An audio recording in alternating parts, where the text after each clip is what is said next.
Welcome to Highly Available Virtual Environments with Hyper-V Server 2012 R2.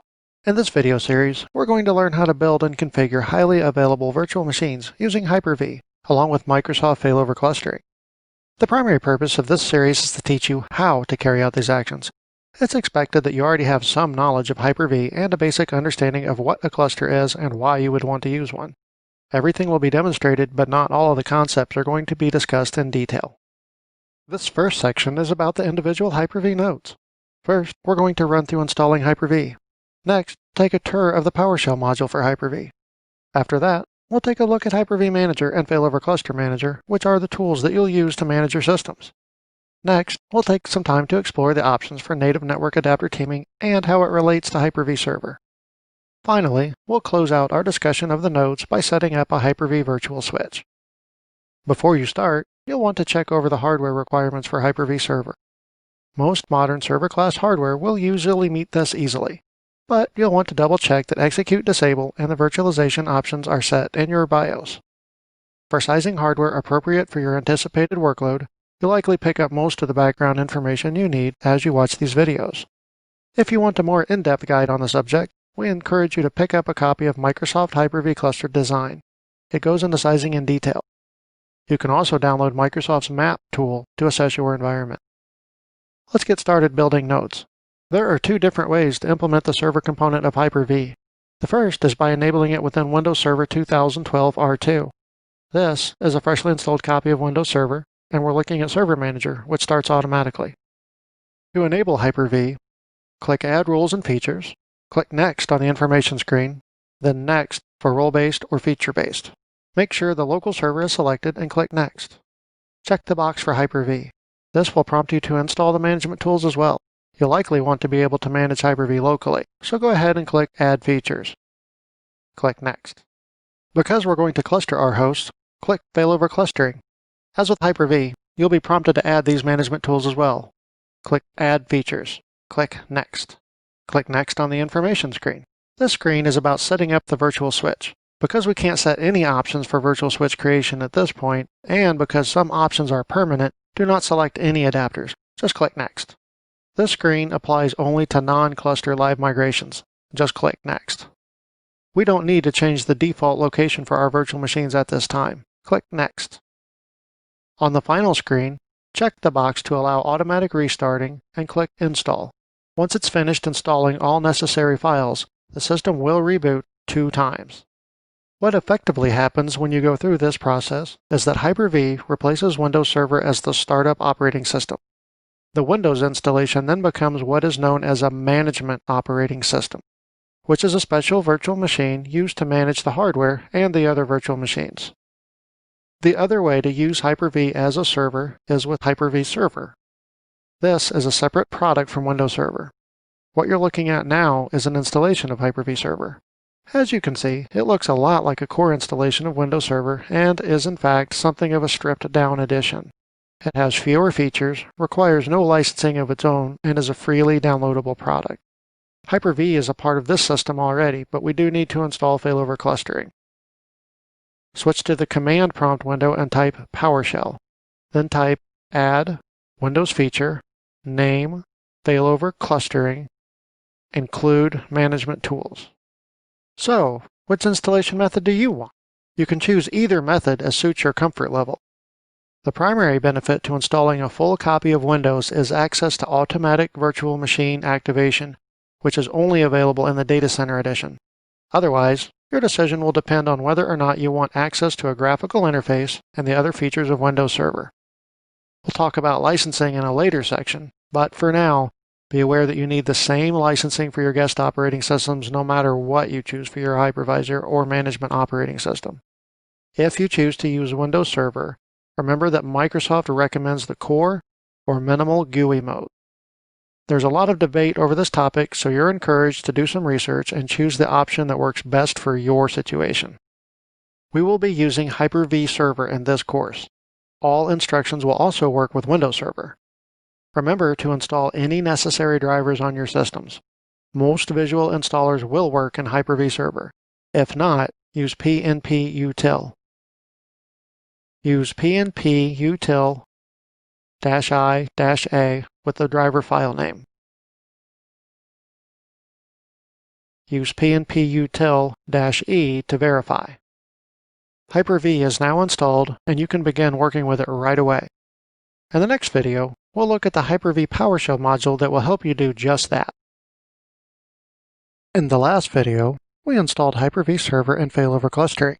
In this video, we're going to install and become familiar with the PowerShell module for Hyper-V. Of the freely available tools, this is the most intimidating for newcomers as it is all command line driven. It's also the most powerful way to manage Hyper-V, and sometimes the only way to achieve a particular outcome, such as setting quality of service on a virtual network adapter. If you need some help getting a good start on PowerShell, there are a number of fantastic resources available. You can begin with Microsoft's Virtual Academy. PowerShell is installed by default with all current Windows systems, but Hyper-V Server does not include the Hyper-V module by default. In order to add it, use Add Windows feature. You'll notice that the characters are appearing on screen much more quickly than I can type. This is because I'm using a feature of PowerShell called tab completion. I can enter part of a commandlet name or a parameter name, and sometimes even part of a parameter, and then I can use the tab button to cycle through available options. In this way, you can quickly discover or get a reminder of what's available to you. You can also use shortcuts such as aliases and positional parameters to reduce typing. But because this video series does not teach PowerShell, we'll use full names as much as possible. Now that the module is installed, it will automatically load every time you start PowerShell. You can see the commandlets it made available with get command. As you can see, the PowerShell module is quite robust. This module includes equally robust help documentation, but you'll need to download it first. If you've got an active internet connection, all you need to do is run update help. On the first run, this is going to take a while. You can run it at any time to retrieve updated help files. Once you've got the help downloaded, you can use get help to get a quick summary of a commandlet.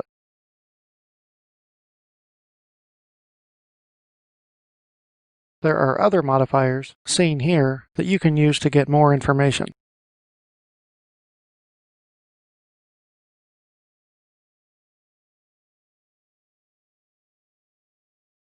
On a system with a web browser, you can also use the online parameter to open a web browser and go to the web page about the commandlet. Of course, that won't work on Hyper-V Server. One of the most useful aspects of PowerShell is the pipeline. You can use one commandlet to retrieve an item and then use the pipeline to send it to another to perform a process. For instance, let's say that you want to shut down all virtual machines with web in the name, and these virtual machines exist on different Hyper-V systems. This is one way to do it. Although many PowerShell commandlets can be targeted using the computer name parameter, we also have the ability to connect directly to another system and run commandlets with the enter ps session commandlet.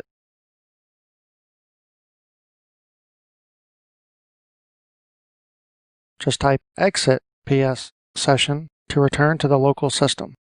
Don't forget that failover clustering also has its own modules. We installed that in the last video when we specified include management tools. You can retrieve those commandlets by querying the failover clusters module. We'll be seeing a lot more of these PowerShell commandlets in later videos. If you're new to PowerShell, this is definitely a skill you'll want to practice as it will aid you greatly in Hyper-V management. In the next video, we'll shift over to the graphical tools. In the previous video, we took a brief look at Hyper-V's PowerShell module. Now we'll take a look at the graphical tools. These can be installed on any Windows Server 2012 R2 or Windows 8.1 system, even one that isn't running Hyper-V or failover clustering. You can use them to manage remote systems. The graphical tools are easier to navigate than PowerShell and are especially well suited when you want to manage a single virtual machine or when you want to get an overview of your entire system. Remember that the graphical tools and the PowerShell modules each have their own strengths and weaknesses. In all cases, if you're going to remotely manage a system, it's most easily done from a computer that's in the same domain as the target. That's the only method we'll work with in this series. In Windows Server, you can enable the tools through Add Roles and Features in Server Manager. On the Features page, select the Failover Clustering and Hyper-V Management tools under the Remote Server Administration Tools node. On Windows 8.1, you'll need to download Remote Server Administration tools in order to manage a failover cluster. Hyper-V Manager is already available. Access www.microsoft.com/downloads and search for Remote Server Administration Tools for Windows 8.1. Once you've downloaded it, look in these locations under Turn Windows Features On or Off. The first tool is Hyper-V Manager. Because we'll be working with failover clusters in this series, we'll mostly use this tool to manage Hyper-V's behavior and not the virtual machines. Connect to a remote Hyper-V host by right-clicking on Hyper-V Manager and clicking Connect to Server.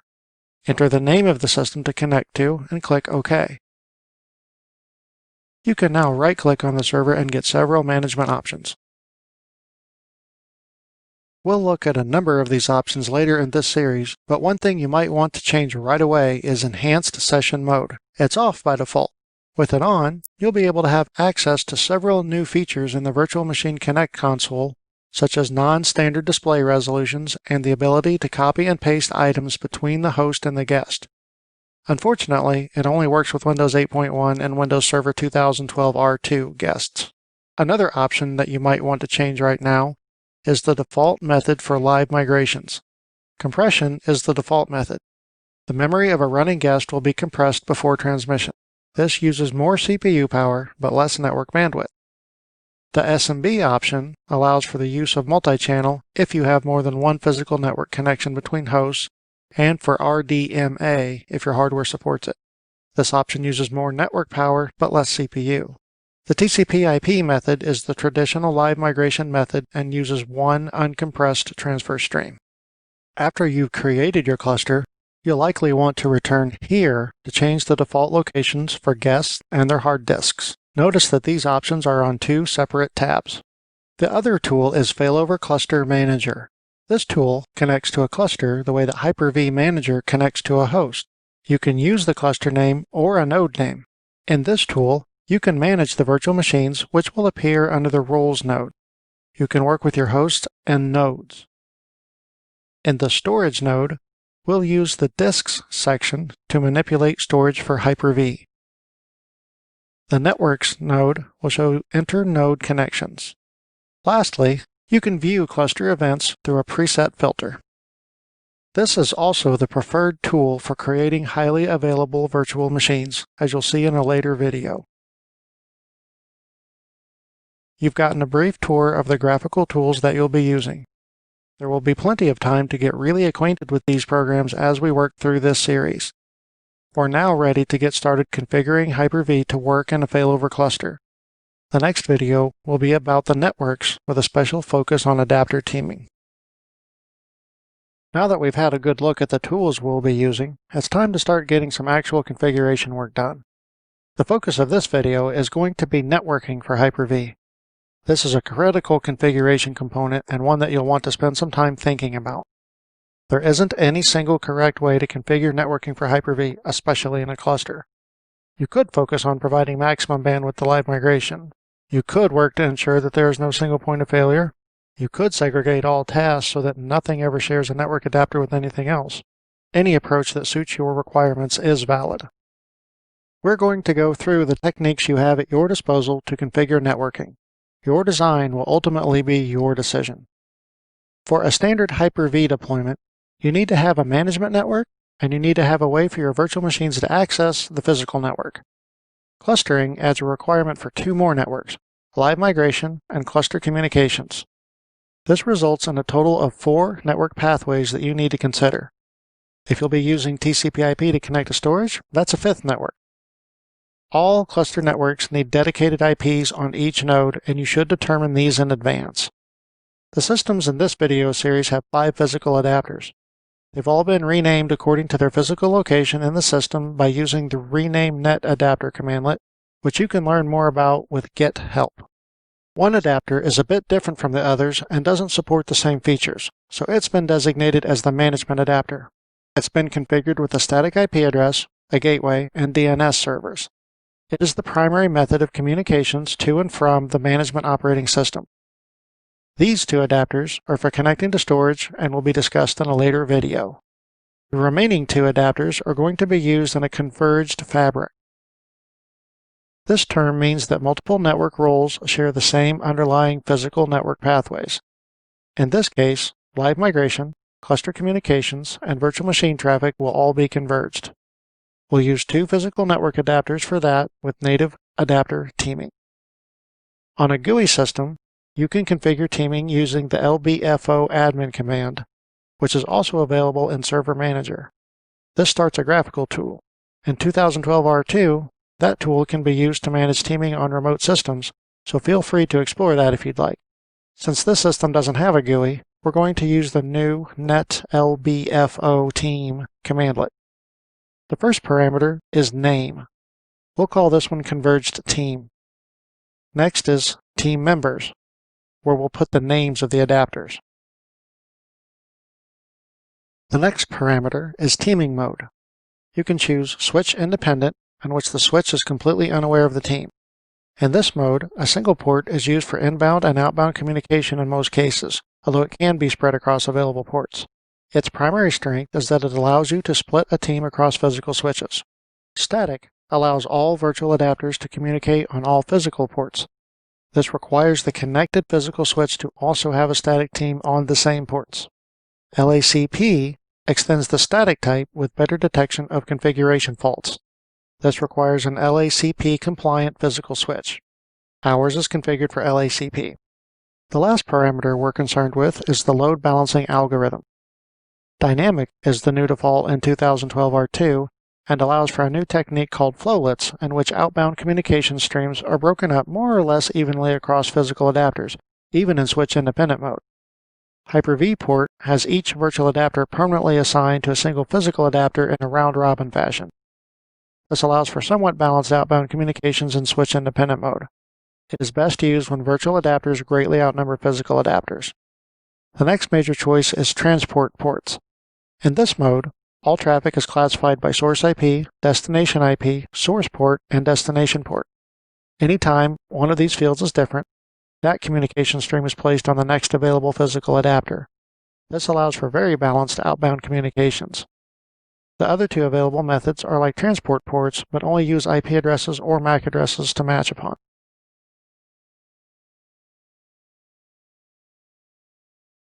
Once your team is created, you can use the get net lbfo team members commandlet to watch for them to stabilize. This might take a little bit. While that's going, let's connect to our other host and create its team.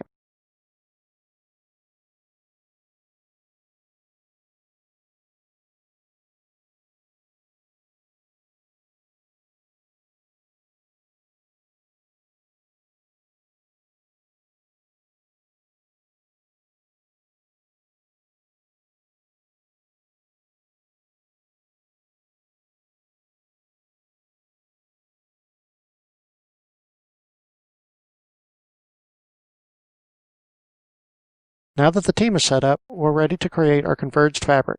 That requires a Hyper-V switch, which is the topic of our next video. The final major piece of node configuration is the Hyper-V virtual switch.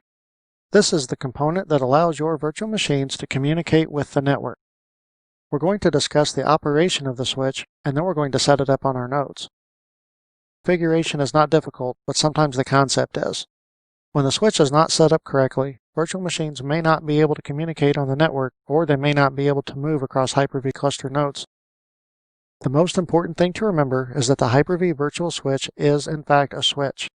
Your virtual machines plug in to it, and then it uplinks to the physical switch. Like a smart physical switch, it can use multiple physical ports for the uplink process. It is also aware of VLANs. There are three different types of virtual switches. The private type restricts communications to only virtual machines on the same host. Not even the host can participate.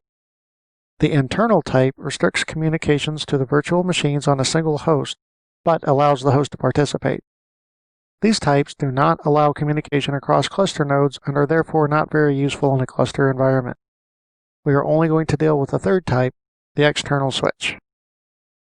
When an external virtual switch is created, it is assigned to a physical adapter or a team of physical adapters. It completely takes them over and they can no longer be used for anything else.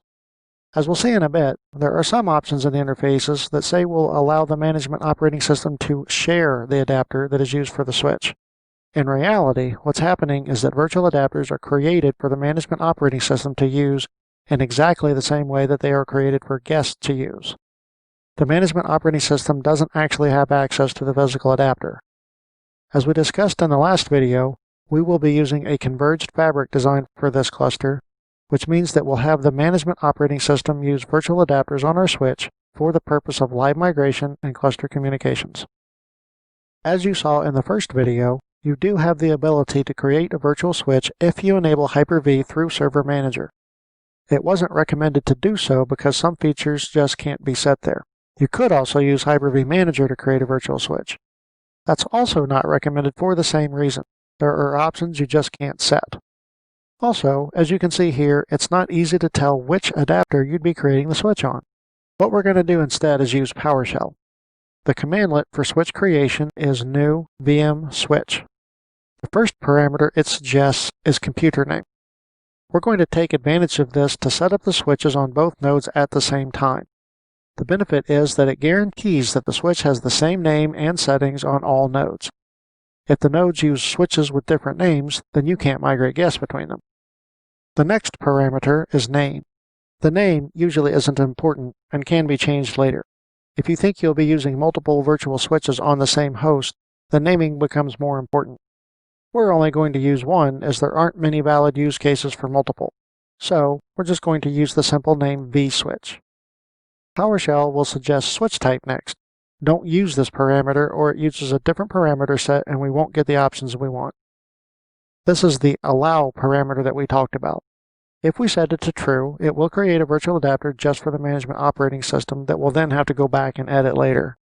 We're going to set it to false instead. Despite the allow wording, setting this to false won't prevent us creating from our own adapters. Remember the $ on false. Here's where you specify which adapter to create the switch on. We're going to use the teamed adapter that we created in the previous video. As you recall, it was named Converged Team. If you forgot, you can open another PowerShell prompt and run get net adapter to see your adapters. Next, set the quality of service mode. The documentation indicates that the default mode is wait, which is not true. The actual default is absolute. In the wait mode, adapters are all given numbers. Those with higher numbers have higher priority. In absolute mode, you specify exactly how much bandwidth is to be reserved for an adapter. The wait mode is recommended anytime you are using a team, as the loss of a physical adapter could mean that more bandwidth is assigned than is available. We'll talk more about quality of service in a later video, but for now, remember that what you set here is permanent. The only way to change it is to delete the virtual switch. Also, adapters won't move to a switch that have a different QoS type. The last option to set is Enable IOV. This is a hardware function on high-end network adapters that allows a virtual adapter to directly use the hardware without going through the Hyper-V switch at all. Unfortunately, it can't be used in conjunction with adapter teaming, and most network adapters that support IOV only have a handful of IOV functions available. Now, our switch is created on both nodes. We still need those virtual adapters though. This is very easy to do with the Add VM Network Adapter commandlet. We also assign them into VLANs according to our network design. Next, we assign them IP addresses. This commandlet doesn't have a computer name parameter, so we have to connect to the other node. Notice the names that the management operating system uses for the adapters.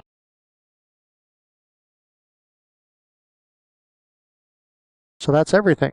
Our nodes are now prepared. This concludes the first section of our video series. In the next section, we're going to assemble our newly configured nodes into a cluster.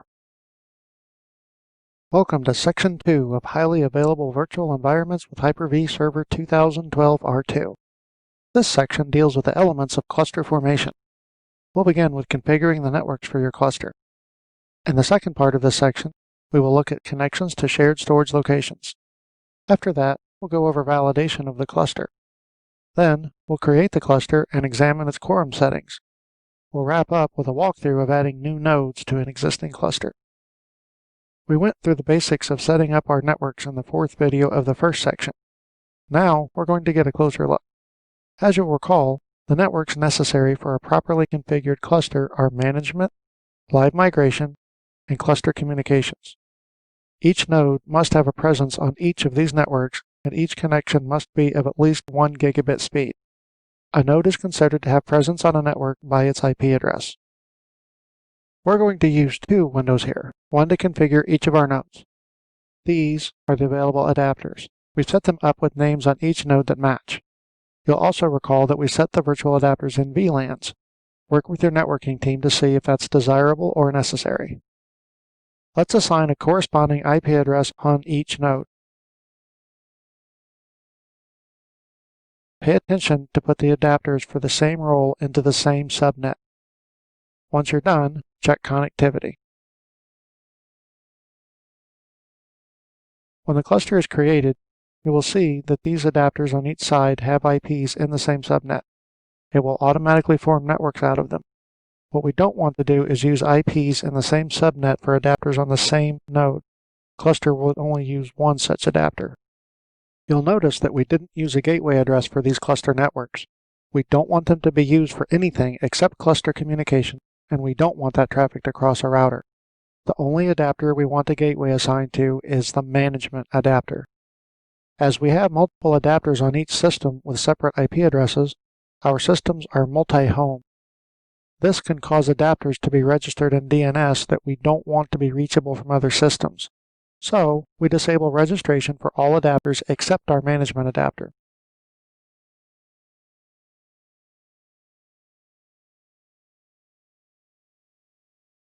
Another setting of interest is jumbo frames. This allows for the usage of very large Ethernet frames that have a much higher quantity of data in each packet than a standard size frame. They're recommended on live migration and cluster communication networks, and if your storage vendor supports it, on iSCSI connection as well. In order for this to work, it needs to be set on all physical adapters and all virtual adapters that you want to use it on. Remember that it also needs to be enabled on all physical switching devices as well. There is no standardized name for jumbo packets, so we have to search the available options on our adapters. We'll start with the physical adapters.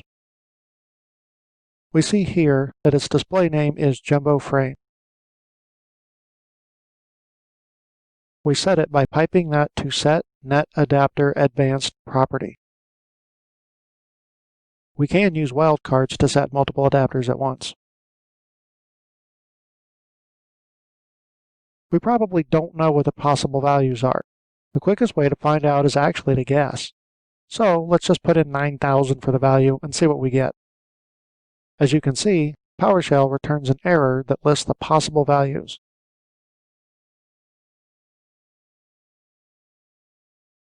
There isn't a uniform value for jumbo frames because everyone has a different idea of how to measure it.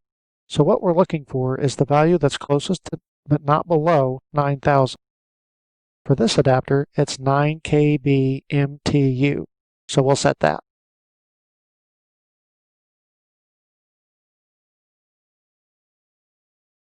In previous versions, we needed to enable jumbo frames on the Hyper-V virtual switch as well, and it required diving into the registry.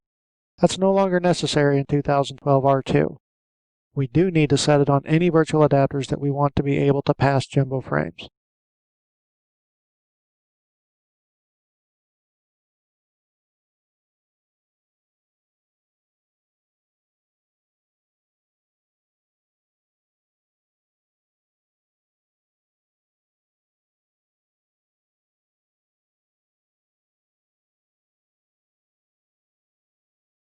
You can set other options in the same way, although the defaults will work in most instances. One setting of interest is Virtual Machine Queues, or VMQ. You'll notice this adapter doesn't have a VMQ setting. Unfortunately, the team adapter created on it does have a VMQ setting and it's enabled. This feature mismatch can cause problems, so we're going to disable VMQ.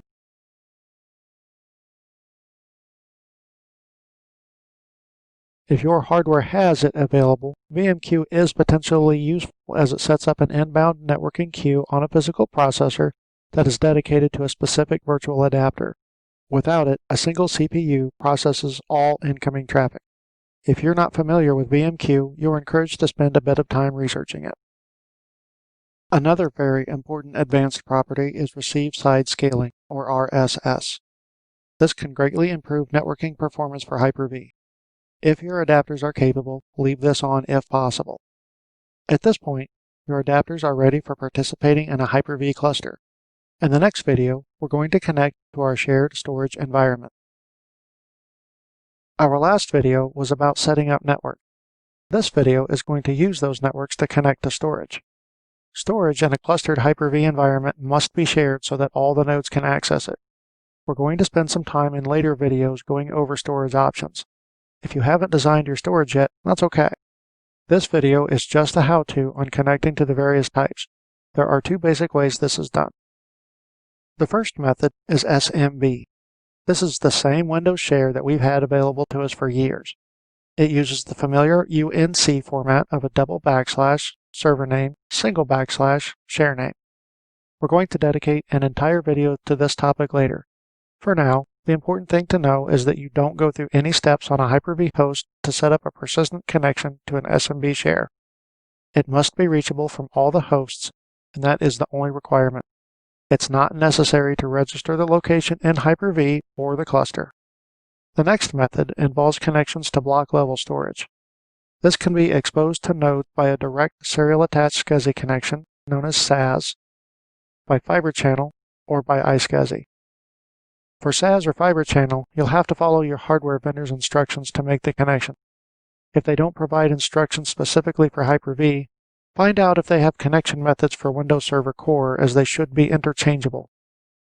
However you connect, the important thing to remember is that each node must have its own connection. We'll look at how to make an iSCSI connection since that's more universal. But if you're using SAS or fiber channel, you'll want to keep listening as there is more to storage than just the connection. To connect to iSCSI, you can use either the GUI or PowerShell. We'll start with the GUI. At the command line, type iSCSI-cpl.exe and press enter. If you've never done that before, you'll be presented with this box that asks if you want to start the service. We do, so we'll answer yes. First, we need to switch to the Discovery tab. Click the Discover Portal button. Enter in the IP address or the DNS name of your iSCSI system's portal. If its portal has any security options, you'll need to click the Advanced button to enter those. You can also enter a specific source host from your connecting host if you like. Since the portal in this configuration appears on two IPs, we'll go ahead and enter that as well.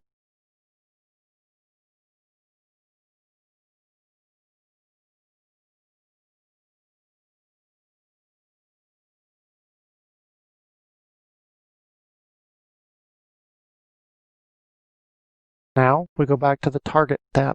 When we press refresh, the entered portals will be scanned and available targets will appear.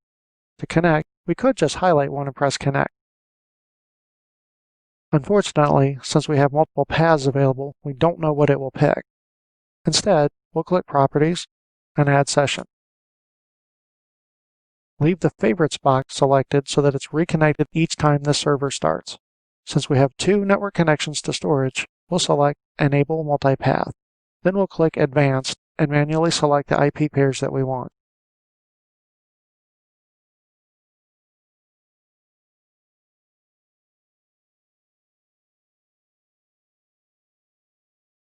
This is also where we'd enter any necessary security information.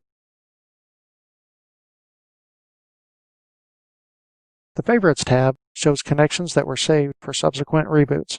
You can see details of a connection like this.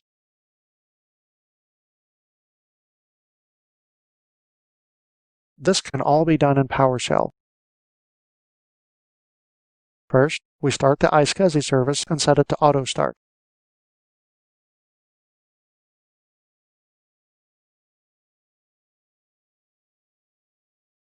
There are parameters available for the different security settings if you need to set those. List available targets. You can get a clearer view of the target names like this.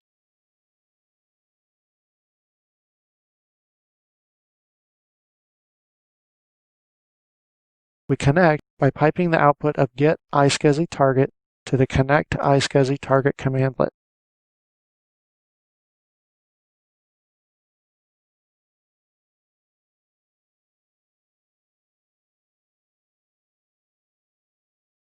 What we'll do is have it scan for the iSCSI sessions we just made and register those.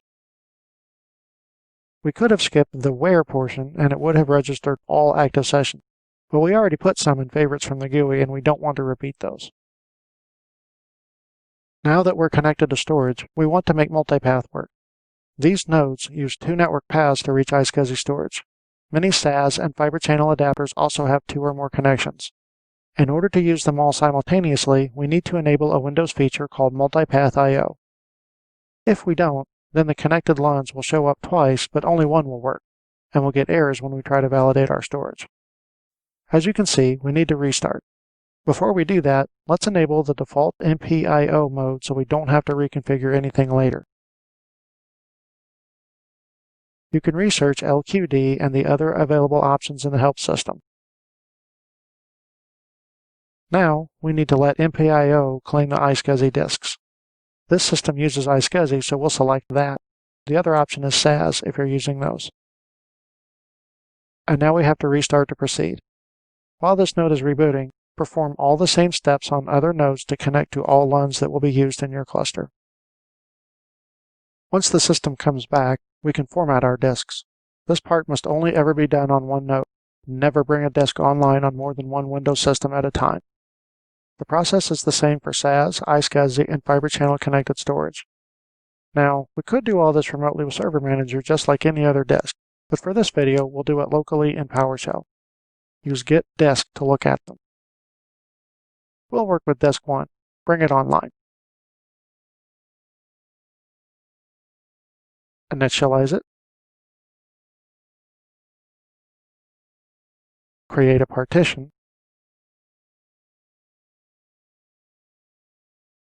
And finally, format it.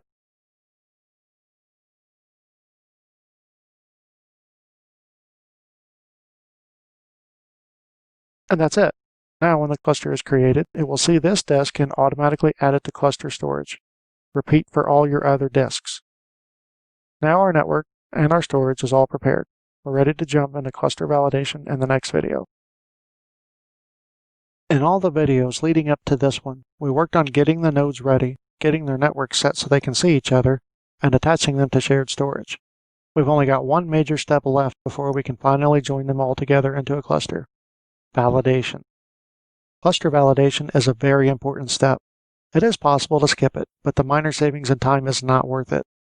The first reason to validate your cluster is because Microsoft support team is under no obligation to work on any cluster that has not passed validation. Even if all the hardware you use is certified and appears on WindowsServerCatalog.com, it still needs to pass validation in your particular build. Support can ask to see the latest validation report to verify. If your cluster passes validation, but you later make a change, such as by adding new storage or a new node, then you have to get an updated validation report. The second reason is that validation can help you identify problems that you might have missed during initial configuration. For instance, it can tell you if a disk only appears on one node, or if a network IP range doesn't line up correctly. With each new release of Windows Server, Microsoft adds several more tests to the validation process. So, in just a few minutes, you have a very thorough analysis of your environment. As with most things, you can perform a validation either from PowerShell or from the GUI. For a complete test, PowerShell is by far the easiest way. Just run test cluster against your node names.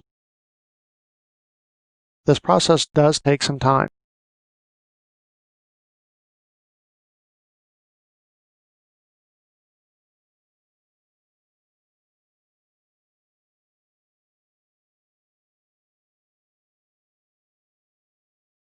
As you can see, it's generating some warnings as it goes along. It may also generate errors. These are not shown on the screen, but they are written to a log file that you can view on a machine with a web browser. When it completes, it shows the final result here and shows you where you can go to retrieve the log here. There are a few parameters that you can use with Test Cluster to modify how your validation is run. There are two ways this can be done in PowerShell. The first is with the include parameter. Items selected this way are the only tests that are run. We'll use a category and a test. The ignore parameter is entered exactly the same way, except that it runs all categories and tests except those that you indicate. You cannot combine the two into a single run. With all these reports, you've probably noticed that they are getting certain names. One thing you can do only in PowerShell is override the report's file name.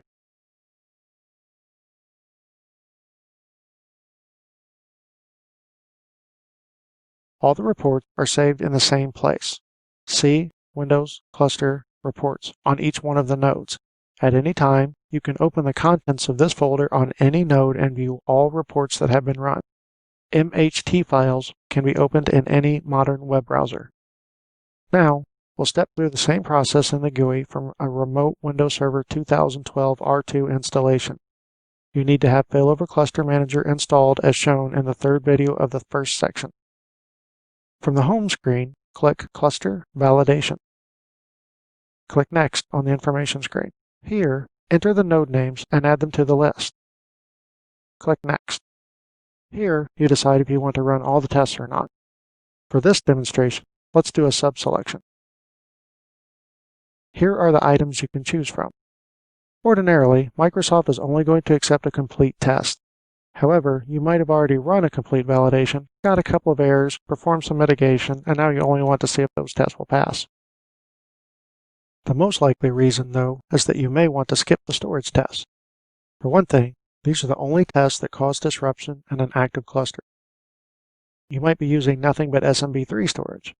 The validation tool can't test for that, and if storage is left selected, all of those tests will fail. Third, a geographically distributed cluster may not use storage that is completely common to all nodes. It's still recommended that you run the storage validation in that case and allow the errors to show. Microsoft will support a GeoCluster that fails storage validation. Once you've decided on the test to run, click Next. Review the tests to be run and click Next again. This screen will show the tests as they run, and as you know, it will take some time. When it's done, you can click View Report. This is exactly what you'd see if you double-click the MHT file. Errors mean the validation has failed. Warnings do not. It's common to have some warnings, so research them to see if they're a problem or not. Correct what you can. Now, we're finally ready to create our cluster. That's the subject of the next video. Picking up right where we left off in the last video, everything is now in place to create your cluster. This can be done either in the GUI or PowerShell. The GUI way is slower, and unless you are using a GUI installation of Windows Server to host virtual machines, you can't run it right from a host. We'll start with that method on the same remote server we use for validation. Back at the home page of Failover Cluster Manager, click Create Cluster. The beginning of this wizard looks a lot like the beginning of the validation wizard. We enter the node names here and click Next. If it can't find a validation report, it would have asked if we wanted to run validation. Since we've got a good validation report already, we're brought directly to this screen. Had you chosen to create the cluster right from the end of the validation wizard, this is the screen you would start with. Here, we are asked to provide the name of the cluster. This will become an Active Directory computer account, and it will be created in the same organizational unit that the nodes are in. Make sure that your user account has permissions to create a computer object there. You could also create a computer account in advance. That account can be anywhere in the directory, but you will likely run into problems if it's not with the nodes. If you do create the account in advance, disable it before going through this wizard. We'll also provide the IP address for the cluster's computer name to use. This must be separate from any other IPs in use, but must be on the network that we intend to use for management. In this grid view, what we see are discovered networks common to all nodes. Let's find the management network and give it a unique IP and click Next. Notice the checkbox next to Add Eligible Storage to the cluster. If you clear this, you'll need to manually add cluster disks. That's not a difficult process, so the choice is up to you. Leave it selected here and click Next. When it's done, you get a summary screen. The View Report link will open a report that's created in the Windows Cluster Reports folder on all the nodes, just like validation reports. Of course, this can all be done in PowerShell and much more quickly. The nice part about PowerShell is that it can be done locally on a node running Hyper-V server. Here's what that looks like. We've already got a cluster, so submitting this commandlet would fail. However, this perfectly duplicates what we did in the GUI. There are also a couple of other parameters. No storage prevents disks from automatically being brought into the cluster, like the checkbox on the second to last GUI screen. The ignore network is like unchecking a network box on the screen where we set the IP. That would only be necessary if we had multiple adapters with gateways. Now that the cluster is created, we need to turn our attention to quorum. If you have an odd number of nodes, you could just use node majority, although using a witness disk is still recommended. The fastest way to check is in PowerShell. This cluster has an even number of nodes, and we allowed it to automatically add clustered disks, so it's in node and disk majority. The purpose of quorum is to determine how to handle node failures. If any given node cannot contact enough other nodes to constitute a majority, it shuts down its highly available guests and exits the cluster. This ensures that only one node is ever running any given resource. Because we have an even number of nodes, we need a tiebreaker. In this case, we use a cluster disk as indicated here. If you look on the disk section under storage, you can see the quorum disk. To make identification in other contexts easier, you can rename the quorum disk. This disk was automatically selected. Sometimes the cluster picks the wrong disk, so you'll need to override. Of course, you can always manually configure quorum anyway. Right-click the cluster, go to More Actions, and click Configure Cluster Quorum Settings. Click Next. If you select the option for default, it will rescan your environment and make the decision on its own.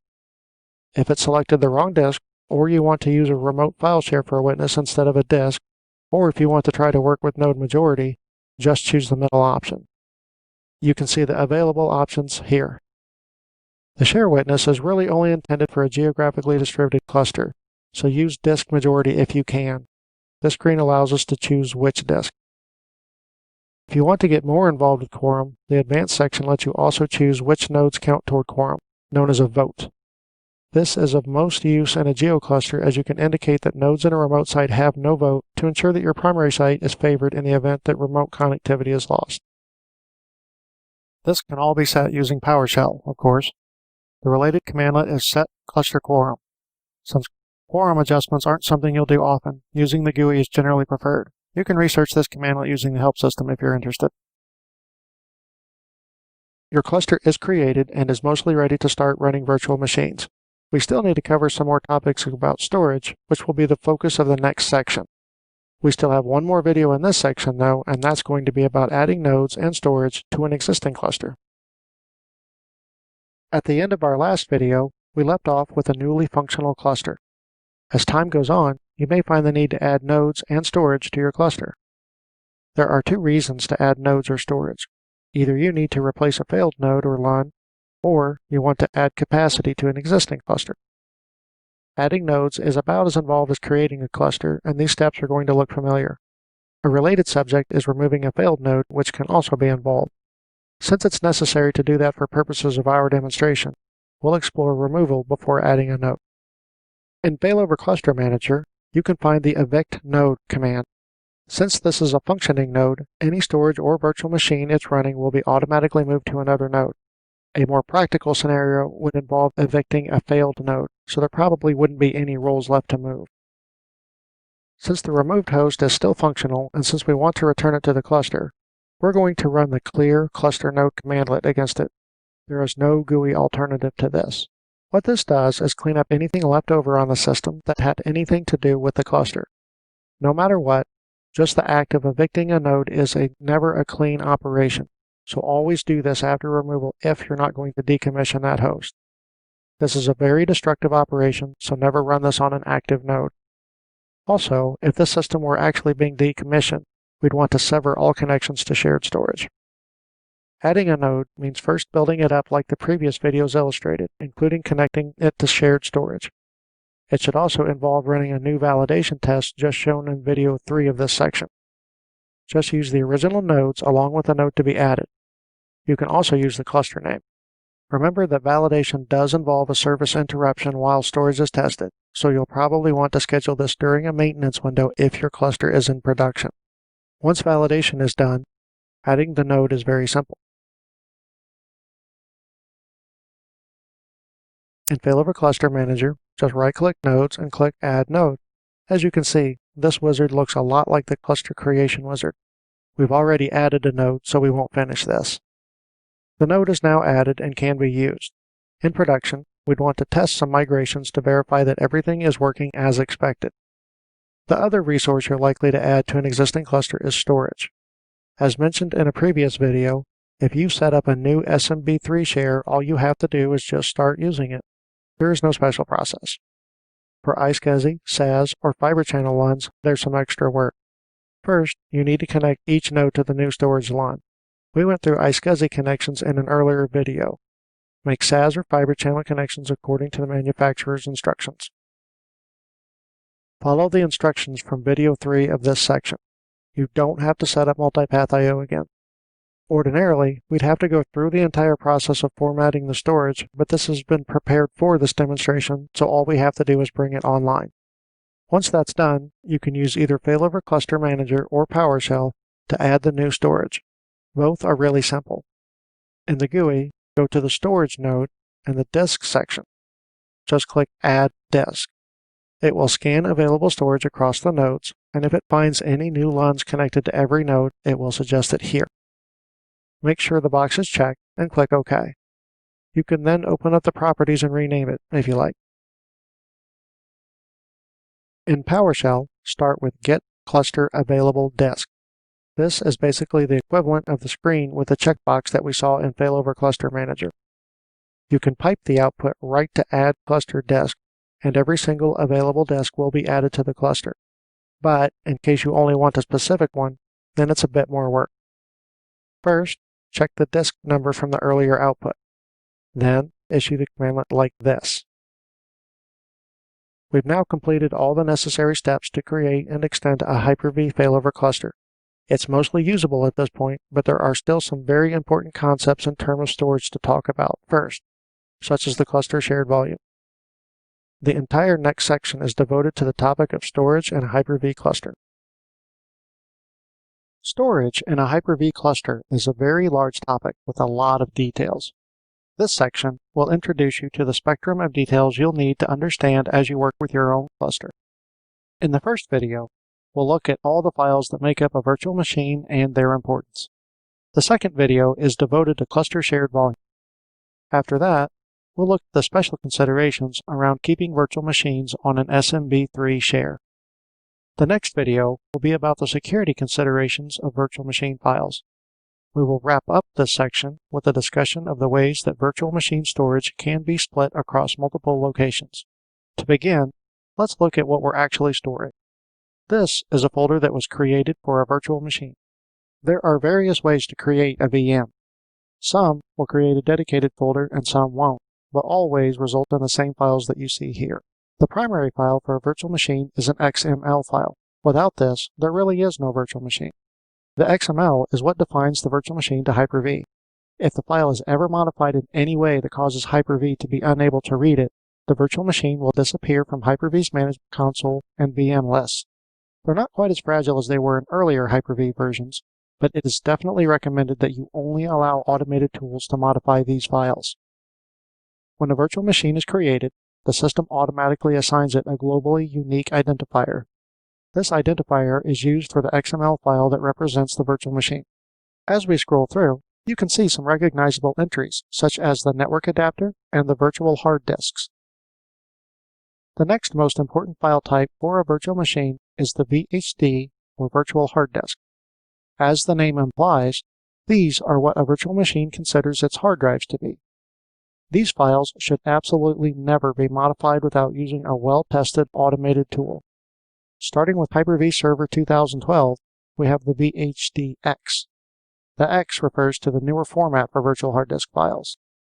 This type only worked for virtual machines in 2012 or later. It extends the maximum virtual disk size from its previous 2 terabyte limit to a 64 terabyte limit. VHDX uses a replay log to keep better track of input-output to better survive a sudden loss of storage, such as on a power outage. They also use 4 kilobyte sector sizes, which makes them a better match for the newer physical disks. Virtual hard disk files come in 3 variants: fixed, dynamic, and differencing. The fixed disk is the easiest to understand. It has some header information and then an exact bit-for-bit representation of a hard disk. So, if you create a 60 GB fixed VHDX for your VM, it will start off with that small header and 60 empty gigabytes. As you use the virtual machine, it will fill that space the same way it would a regular hard disk. This type is appropriate for all uses. The next type is the dynamically expanding virtual hard disk, often just called dynamic. This disk type starts off with just a header and a little bit of space.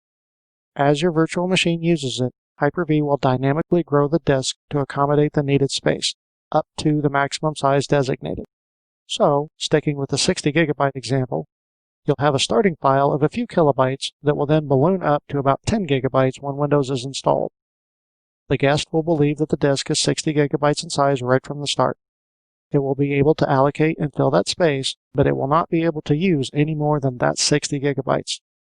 This disk type does have slightly slower performance than the fixed type.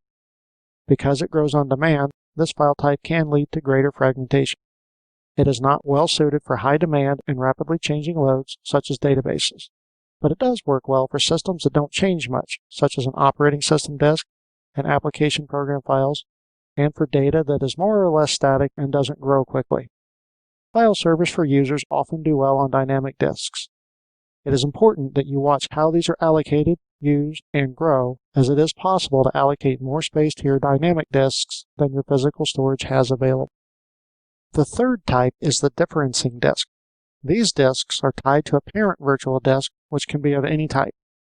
When any disk write targets the parent, it is instead written to the differencing disk. Reads from the disk come from the most recent location. Differencing disks keep track of all changes, even those that may have been superseded by a later write, so the disks can grow without limit until they consume all available space.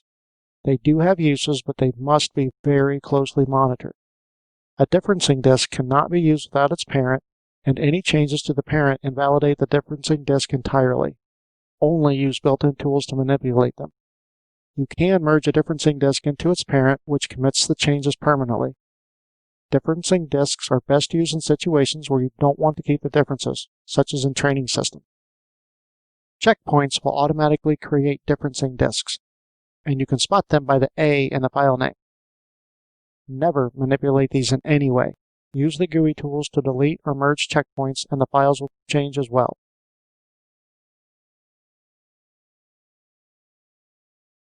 The remaining file types are minor supporting files, but they must be accounted and planned for. VSV files are created when a VM is placed in a saved state. They contain information about the state of the hardware at the time the machine was saved. Bin files are used to hold the contents of a virtual machine's memory when it is saved. If the machine's automatic stop action is saved, then this file is always present. Otherwise, it is created when needed. You won't see SLP files often. SLP stands for second level paging.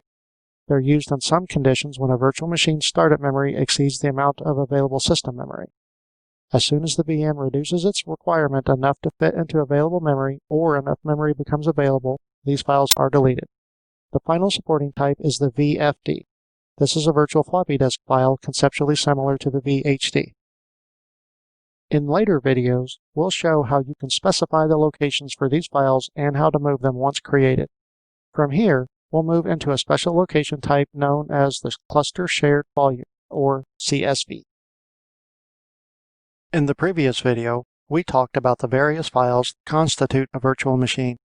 In this video, we'll examine one of the places you can store a virtual machine, the Cluster Shared Volume.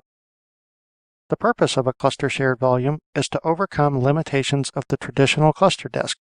This is the disk type we left off with from the creation of our cluster in the previous section. All the issues with a cluster disk stem from one basic fact. Only a single node can ever communicate with a cluster disk at any given time. That means that only one virtual machine can ever be contained on a cluster disk. Otherwise, it would be impossible to migrate a virtual machine from one node to another. The disk must move with the guest. To create a CSV, you first need an available cluster disk. This was demonstrated in the final video of Section 2, but to recap, you connect all nodes to the same backend storage location. Then, you use either PowerShell or Failover Cluster Manager to add it to cluster disks. Any cluster disk except the quorum disk can be a CSV. Cluster shared volumes are very easy to set up in the GUI. In Failover Cluster Manager, access the Disks node under Storage. Right-click on the cluster disk you want to convert and click Add to Cluster Shared Volume. In PowerShell, first, get a list of the disks available with Get Cluster Resource.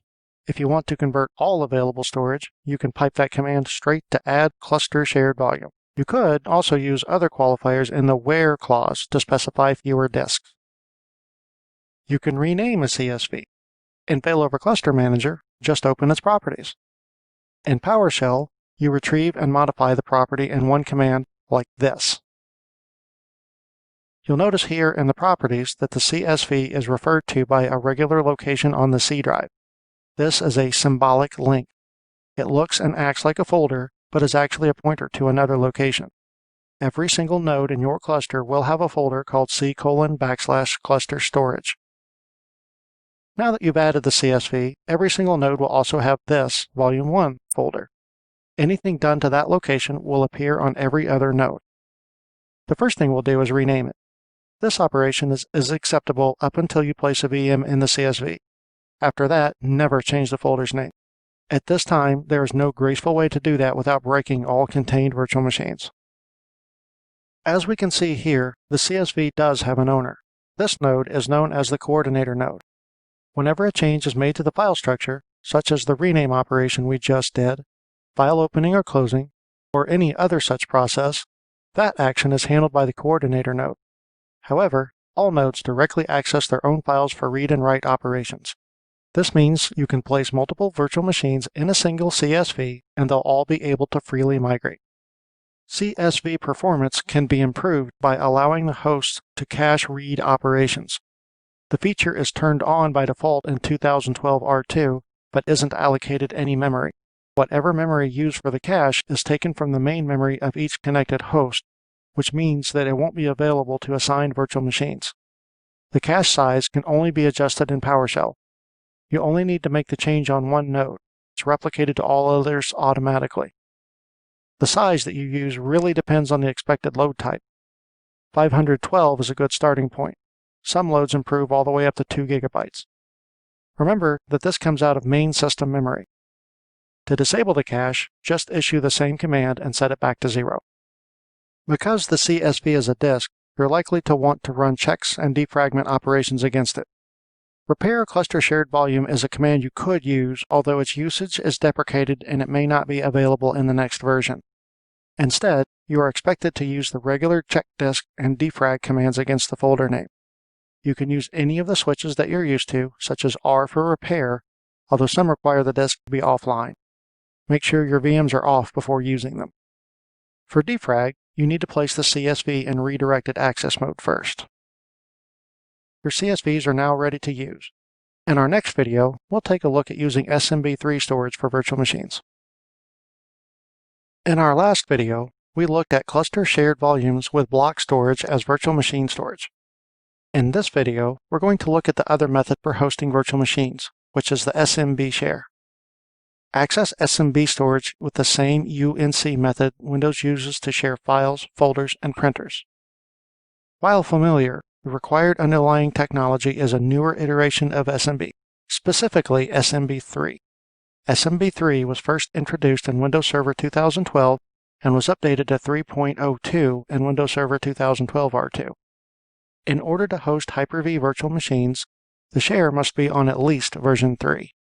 To see what the version of a share is, start at the host you want to connect from. In our case, we're going to use the first Hyper-V node. First, we need to do something that opens an SMB connection to the target host. We'll just pull a directory listing. Now, we look at open connections with Get SMB Connection.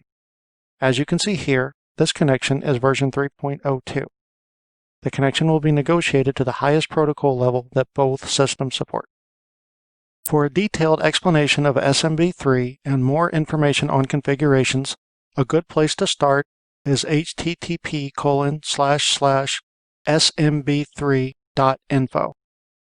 Of special interest is the subject of scale-out file servers, in which you use multiple Windows hosts to present backend storage in a fault-tolerant configuration. You may also want to use that site to research storage spaces, as it provides many features of dedicated storage devices. As this video series is not about storage architecture, we're only going to cover the very basics. The underlying storage must be formatted as either NTFS or REFS. While possible, it is highly recommended that you never share the root of a drive, as you may encounter difficulties with the way the permissions operate on a root. Instead, create a folder and share that. Since we're already here, it's okay to use the traditional Windows Explorer interface to set up the share like this. You need to make sure that you grant full control to the host that will be connecting. If you create it this way, you must also ensure that you disable caching. Another way to create the share is through Server Manager. Access the Files and Storage Services node. Click Shares. Right-click in this area and click New Share. Pick SMB Share Applications. We're creating a new node here, so let's choose that option and click Next. We'll name our new share and the underlying folder the same. You have the option to encrypt the communications link if desired. Make your selection and click Next. We'll revisit the topic of permissions in depth in the next video. For now, we're going to add the host names of the nodes so that they can access virtual machines on the new share.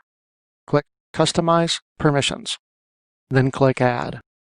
Then click Select a Principal. We want to change the object types to include computers. Now, we just need to put in the computer accounts that will access this share, as well as any administrative users. The share is set up with everyone as full control by default. We'll change these permissions by adding the same accounts and removing the Everyone account.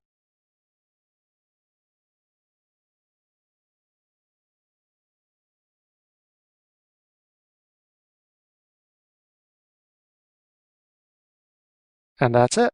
Just click Create. As you might expect, there's a PowerShell way, and it's much quicker than the wizard. There's only 3 quick things to do. The first is to create the folder.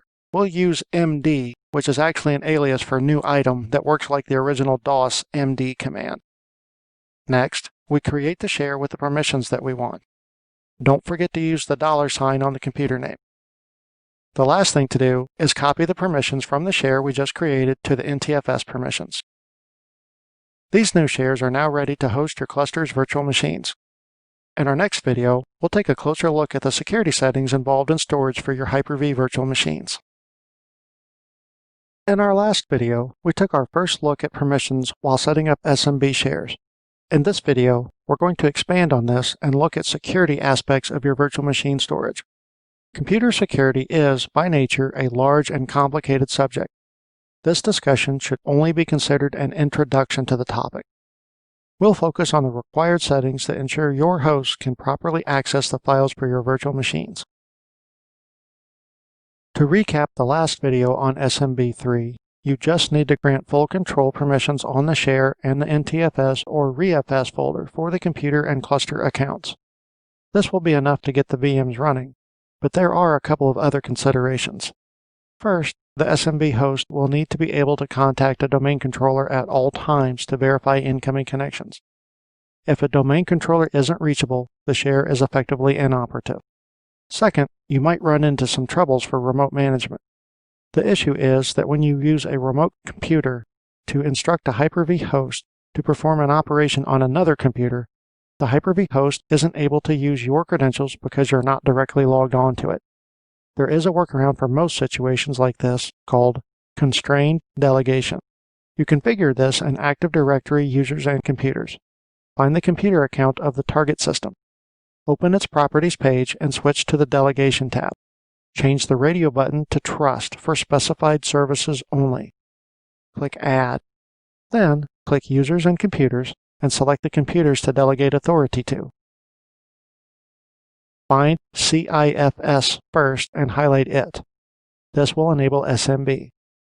While we're here, notice Microsoft Virtual System Migration Service. This isn't necessary for clustering or for a system that only hosts SMB shares. It is useful for systems that will be involved in shared nothing live migration. If you want to include it with a CIFS delegation, hold Control while clicking it so CIFS isn't deselected. Click OK twice. A side benefit of constrained delegation of CIFS is that if the system shares ISO images, designated hosts will be able to directly mount them to virtual machines. For local and block-level systems such as iSCSI, storage security has different concerns. When you first build a virtual machine, Hyper-V will set security appropriately, so the best thing to do is just leave it alone. Let's view the security list on the file for a virtual hard disk. You'll see that it's got the ID of the virtual machine in the list. Next, we'll look at the Virtual Machines folder. It's got an entry for a special Virtual Machines account. The best course of action with these is to never touch the security for virtual machine files once they're working. If you do, only work with additional permissions, like adding other accounts. Don't change inheritance or modify any of these automatically added items. Our final consideration with security and storage isn't directly about storage, but comes down from group policy. The items we want to look at are in the security settings on the computer tree. The two settings we're concerned about in particular are Create Symbolic Links and Log On as a Service. As you can see, the Virtual Machines group exists in both of these. If you override these policies from the domain, the entries you see here are never processed. You will be unable to operate virtual machines correctly if the account can't log on as a service, and it won't be able to create or adjust settings on virtual machine files if it can't create symbolic links. If you remove the account from either location, it is very difficult to restore. You'll have to use security policy editing tools. This concludes our quick look at Hyper-V file security. You are definitely encouraged to perform further research on this subject. Our next and final video in this section will talk about the ways that you can divide where virtual machines are stored. So far in this section, we've talked about the different storage methods for Hyper-V virtual machines in a cluster. What we want to do now is cover how they can all be used together. Even in small and simple installations, the need often arises to treat some virtual machines differently than others. You won't necessarily want all of your virtual machines to live in the same place or on the same medium. You may not even want a single virtual machine to have all of its storage in a single location. You have several options for approaching these issues. The most common method is usage of multiple cluster shared volumes.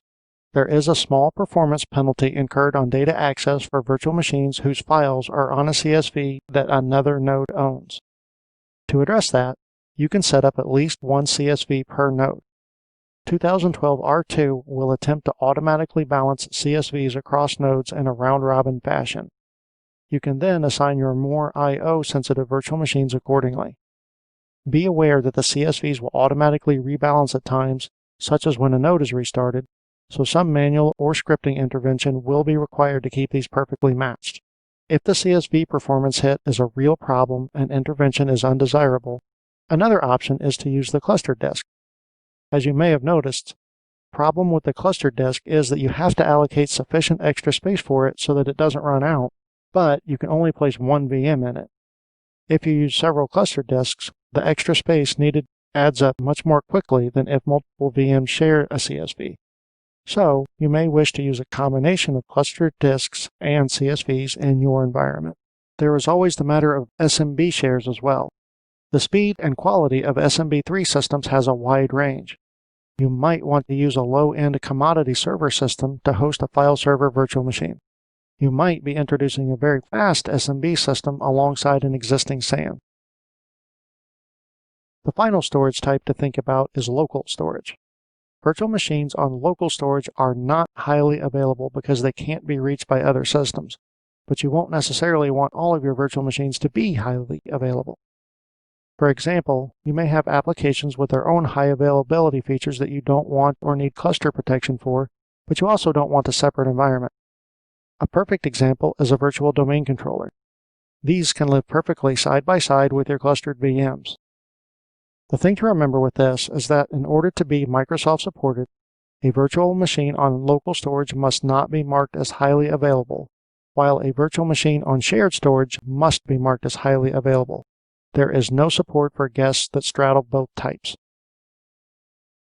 However, you most certainly can have the same virtual machine stored in several locations.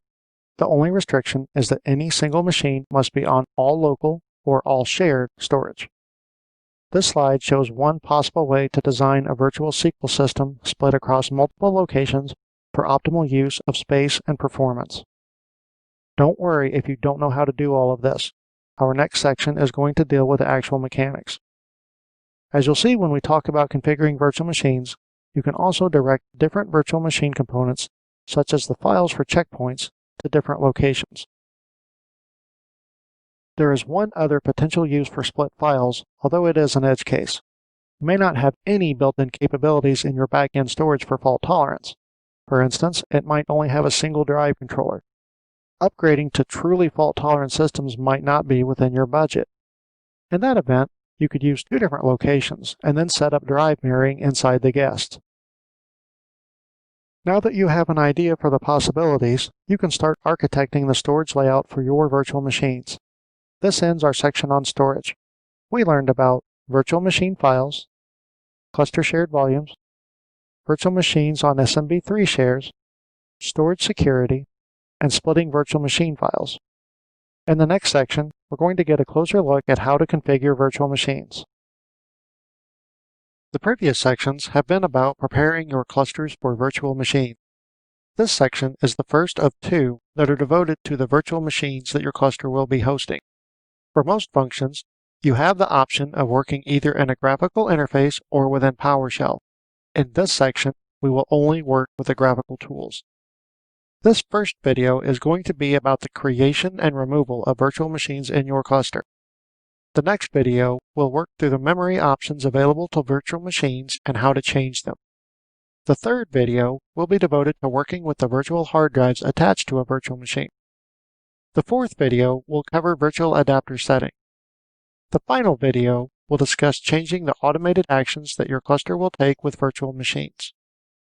Before you create any virtual machines, it's a good idea to change the default location. If you don't, then you'll likely find that some files are placed in non-highly available locations, which means you'll have to do some extra work later to relocate them. To change the default location, open Hyper-V Manager. Right-click on the system to change and click Hyper-V Settings. The first two items are the ones we're interested in. The topmost one selects where virtual hard disks will go, while the second one is for all other files. For this video, we're going to place everything on a specific cluster shared volume. Make sure that you do this for all hosts. And now we're ready to create a virtual machine. Just right-click the host, select New, and then Virtual Machine. This will start the wizard. Begin with the name we want for the virtual machine. You'll notice the default location is the one that you specified, and you're allowed to override it here. On the next screen, choose the VM generation. This video series assumes you know the differences, so you'll want to do some research on your own if you aren't familiar with it. The safest option is to choose Generation 1. On this screen, we choose the startup memory and whether or not the VM will use dynamic memory. We cannot adjust the minimums and maximums here. Since we're creating a new virtual machine, always use at least enough memory to install the operating system. We'll talk more about memory in the next video. The wizard will create a single network adapter. You can attach it to an existing virtual switch here if you like. The type of adapter will depend on what you choose on a later screen. Now, you need to choose what to do for the primary hard drive. The first option allows you to create a new one. Be aware that this wizard will always create a dynamically expanding disk. If you want it to be fixed, you'll have to convert it. By default, it creates a VHDX. If you want the VHD format, just eliminate the X and the wizard will know what to do. As you can see, your other options here are to connect an existing disk or don't connect to one at all. This screen is a little misleading as it doesn't actually install an operating system at all. All it really does is connect media for you. You can choose to do nothing. You can attach the physical DVD drive on the host. You can connect an ISO image. You can attach a virtual floppy image, or you can set the VM to boot from the network. If you choose to do this last option, you'll get the legacy network adapter if the VM is Generation 1. For any other option, you get a synthetic adapter, which has much better performance. And that's it. Just click Finish, and your VM will be created. This virtual machine is on highly available storage, but it's not highly available. We need Failover Cluster Manager for that. With your cluster connected, right-click the Roles node and click Configure Role. Skip to the Role Type screen and highlight Virtual Machine. Check Machines to be converted. Be aware that you can do this while the virtual machine is running. That's really all there is to this wizard. If you have any component of the virtual machine on non-highly available storage, you'll get a warning on this screen. Make sure you correct that as quickly as possible. You can use Failover Cluster Manager to perform all of this in a single wizard. Right-click on Roles, go to Virtual Machine, and click New Virtual Machine. Pick the node that you want to create the VM on. After that, the wizard is just like the one in Hyper-V. Only difference is the result, in which the VM is already highly available. Removing virtual machines in the GUI is always a multiple-step process. First, you have to remove the highly available components from Failover Cluster Manager. This is a simple matter of locating the virtual machine in the Roles node, right-clicking it, and clicking Remove. This doesn't change the virtual machine in any way. It just makes it not highly available anymore. The VM can even be turned on while this is done, and it won't be interrupted. Now, switch over to Hyper-V Manager. Right-click the VM and click Delete. The virtual machine is deleted, but any hard disk files are not. If you won't need them anymore, just navigate to them in Windows Explorer and delete them like any other file. Now you're right back where you started, but you know how to create and delete virtual machines. Make at least one before the next video, as it's going to show you how to make changes to the memory settings. As you may have noticed during the last video, the Creation Wizard doesn't give you very many options to modify virtual machine settings. This video will show you how to change the memory settings for a virtual machine. We'll also take a brief look at CPU settings. In Hyper-V Manager, access the settings for the virtual machine to modify. Then switch to the Memory tab. This virtual machine is using static memory. We know that because the only thing that's set is the startup memory item, and dynamic memory isn't checked. This virtual machine will always have this amount of RAM allocated to it, regardless of how much it's using or how much it needs. This is the preferred setting for applications that allocate and hold large quantities of memory, like Microsoft SQL and Exchange Server. We can enable dynamic memory on this system because it's offline. If it were online, we'd have to shut it down first. Enable dynamic memory simply by checking this box. Now, we have two new numerical fields available to us, but notice that the startup RAM field is still available. Dynamic memory requires interaction between the hypervisor and a software component inside the guest. Between the time that the guest is turned on and that software component is started, the startup RAM will determine how much memory is allocated to the guest. If a guest doesn't have the ability to use dynamic memory, then the startup value is how much it will always have, just as if it were set to static. As their names imply, the minimum and maximum values are the lower and upper values of the range that dynamic memory can assign to this particular virtual machine. There's no guarantee that it will ever be able to go as low as the minimum, and there's no guarantee that Hyper-V will ever supply the maximum. For the minimum, 512 is usually a good number for Windows Server system. If you are using an application with a higher requirement, use that number instead, unless the vendor indicates that dynamic memory is acceptable. You'll almost certainly want to adjust the maximum to something much more reasonable. As you can see, it defaults to 1 terabyte as the maximum. This hardware doesn't even come close to having that much available. If an application ever develops a memory leak on a system with this setting, it could cause memory starvation for other guests. Once the system is running, you can adjust these numbers. The minimum can be reduced, but not increased. The maximum can be increased, but not reduced. So, it's in your best interest to start with a somewhat low maximum. If you find that the virtual machine is commonly running out of memory, you can increase the limit without downtime. The next item is the buffer. This is how much Hyper-V tries to keep available for the virtual machine to request instantly without allocating more or pressuring the other guests downward. The percentage is calculated from the current assignment. This virtual machine is using 1 gigabyte, so the reserve will then be about 200 megabytes. If the virtual machine then expands to 2 gigabytes, the reserve will then be about 400 megabytes. You can adjust the reserve percentage up and down. If memory on the host becomes low, this reserve may not be satisfied, so there's usually not much harm in keeping it ready. The final item is the memory weight. This is always available even when the VM is using static memory. Memory requests of higher priority VMs are satisfied first, and if there's not enough, lower priority VMs may not start. This applies both to dynamic memory requests and when virtual machines are being started, such as from a host or a cluster being offline. Next, switch to the Processor tab. Most of the CPU settings are simple, so we won't spend much time on it. You can't assign more virtual CPUs to a virtual machine than there are physical cores in the host. If you have hosts with different core counts in the same cluster, you won't be able to migrate a guest to a host that has fewer physical cores than the guest has virtual CPU. Be aware that there is no precise relationship between physical and virtual CPUs because the physical CPU is a shared resource. Of primary interest on this tab is the reserve. This can be a hard limit. The maximum reserve that can be set across all virtual machines on a single host is a strict 100%. If starting a virtual machine with a reserve would take the host over 100%, that virtual machine will not start. This can cause migration problems in a cluster. Be careful using the reserve. Switch to the NUMA subtab.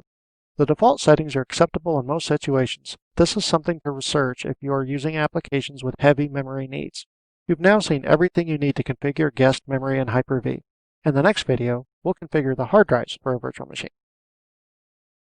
In the last video, we talked about configuring memory for virtual machines. Now we're going to move on to the hard drive. For hard drive, you can't use Hyper-V Manager. You have to use Failover Cluster Manager. Open up the Settings dialog for the VM that you want to modify. This is a Generation 1 virtual machine, so it has a pair of IDE controllers. You can't add any more IDE controllers, and, as with physical systems, each controller can have only 2 drives. The drive that the VM starts from must be on an IDE controller. Also, Windows guests must have their page file on one of the disks on an IDE controller. You start with one SCSI controller and can add up to 3 more. Each SCSI controller can have up to 64 drives. Only a Generation 2 virtual machine can start from a virtual SCSI drive. The virtual drives themselves are not any different regardless of which controller type they are connected to. You can even move a drive from one controller to another. Click Edit. Notice the warning here about not modifying any disk that is the parent of a differencing disk. That's a very important note as the wizard doesn't detect that. Because the disk is dynamically expanding, we have the option to compact it. That removes blocks that were previously used but are now marked empty, and the file is shrunk. This cannot be done while the file is in use, so the owning VM must be shut down.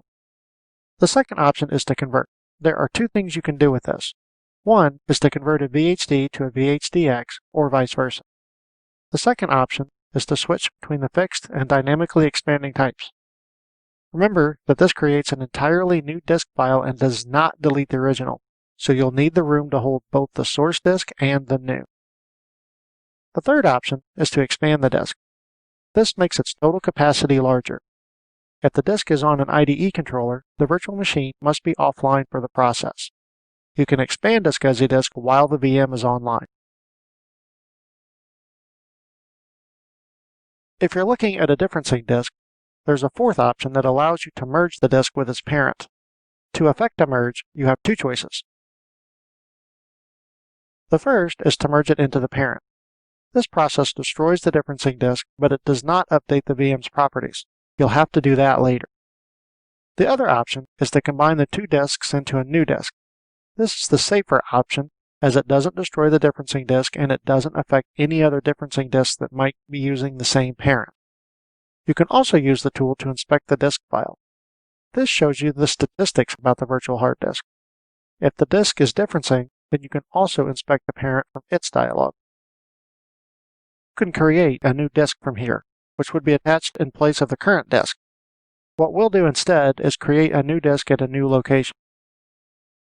This wizard starts off much like the portion of the new virtual machine wizard where you specify its disk, but in this wizard you have access to all available creation options. Specify whether you want VHD or VHDX. Choose whether you want to create a dynamically expanding, fixed size, or differencing disk. Select the name and location of the disk to create. Had we chosen to create a differencing disk, the next screen would ask us which disk to use as the parent. On this screen, you will usually select the size of the disk to create. The second option allows you to completely copy the contents of an attached physical disk into a new virtual hard disk. The third option does the same for a virtual disk. And that's all. Your new disk is created and attached on the controller at the location you chose. Virtual hard disks don't need to be attached to a virtual machine. You can also use Hyper-V Manager to work with them. That covers the creation and manipulation of virtual hard disk files. In our next video, We'll move on to changing networking settings for virtual machines. So far in this section, you've seen how to use the graphical tools to create and delete virtual machines, change memory settings, and work with virtual hard disks. In this video, we'll change network settings for a virtual machine. A virtual machine can have up to 8 synthetic adapters. These are the better performing of the two types, but a Generation 1 virtual machine can't use them to boot from the network. A Generation 1 virtual machine can also have up to 4 legacy adapters, also known as emulated adapters. These do not require any special drivers, so they can be used to boot a Generation 1 virtual machine from the network. The first thing that you can change is the virtual switch that this adapter connects to. You can remove it from all switches by selecting Not Connected. The next thing that you can set is the VLAN identifier. The virtual switch will then apply 802.1q tags to all outbound packets from this adapter and allow it to receive packets with that same tag. In order for this to work with your physical network switch, it must be configured for 802.1q trunking and to allow tagged packets for the VLAN that you specify. The next section is for quality of service. Section 7 will have an entire video on quality of service, so for now, just be aware that this is where changes are made to the QoS settings for a virtual machine's adapter. The final option on this page is to remove the adapter. This is the only action on this page that cannot be performed while the guest is online. If you look here next to the virtual adapter, there is a small plus sign. If you click that, you have access to a pair of subtabs. The Hardware Acceleration tab is not available for legacy adapters. The first option on this tab is to enable or disable VMQ for this adapter. These queues allow a physical adapter to send incoming traffic directly to a virtual adapter so that it bypasses some of the processing normally done in the hypervisor. There's a finite number of these queues, usually no more than 16 on an individual physical adapter. These are allocated on a first-come, first-served basis by the hardware adapter. In a single host system, you could have some influence on this by using boot order restrictions. In a clustered environment, you probably won't have that luxury.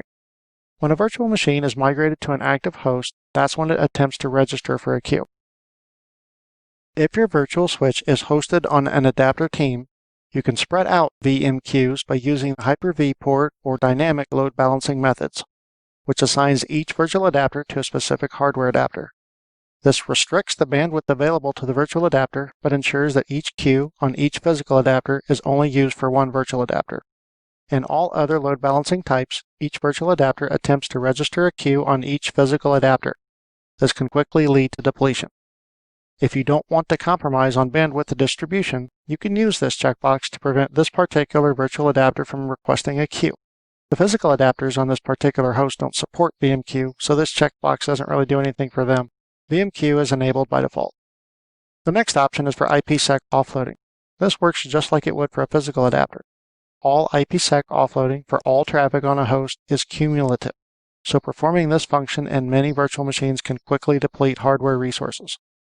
The last option here is for single root I/O virtualization. In order for it to work, the physical network adapter hosting the virtual switch must support it, and the IOV option must have been set when the virtual switch was created.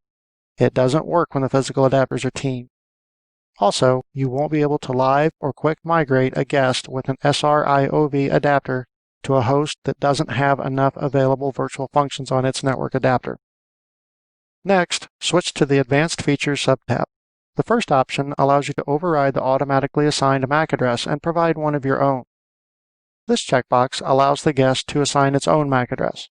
You'd use this if you wanted to set up network load balancing inside the guest.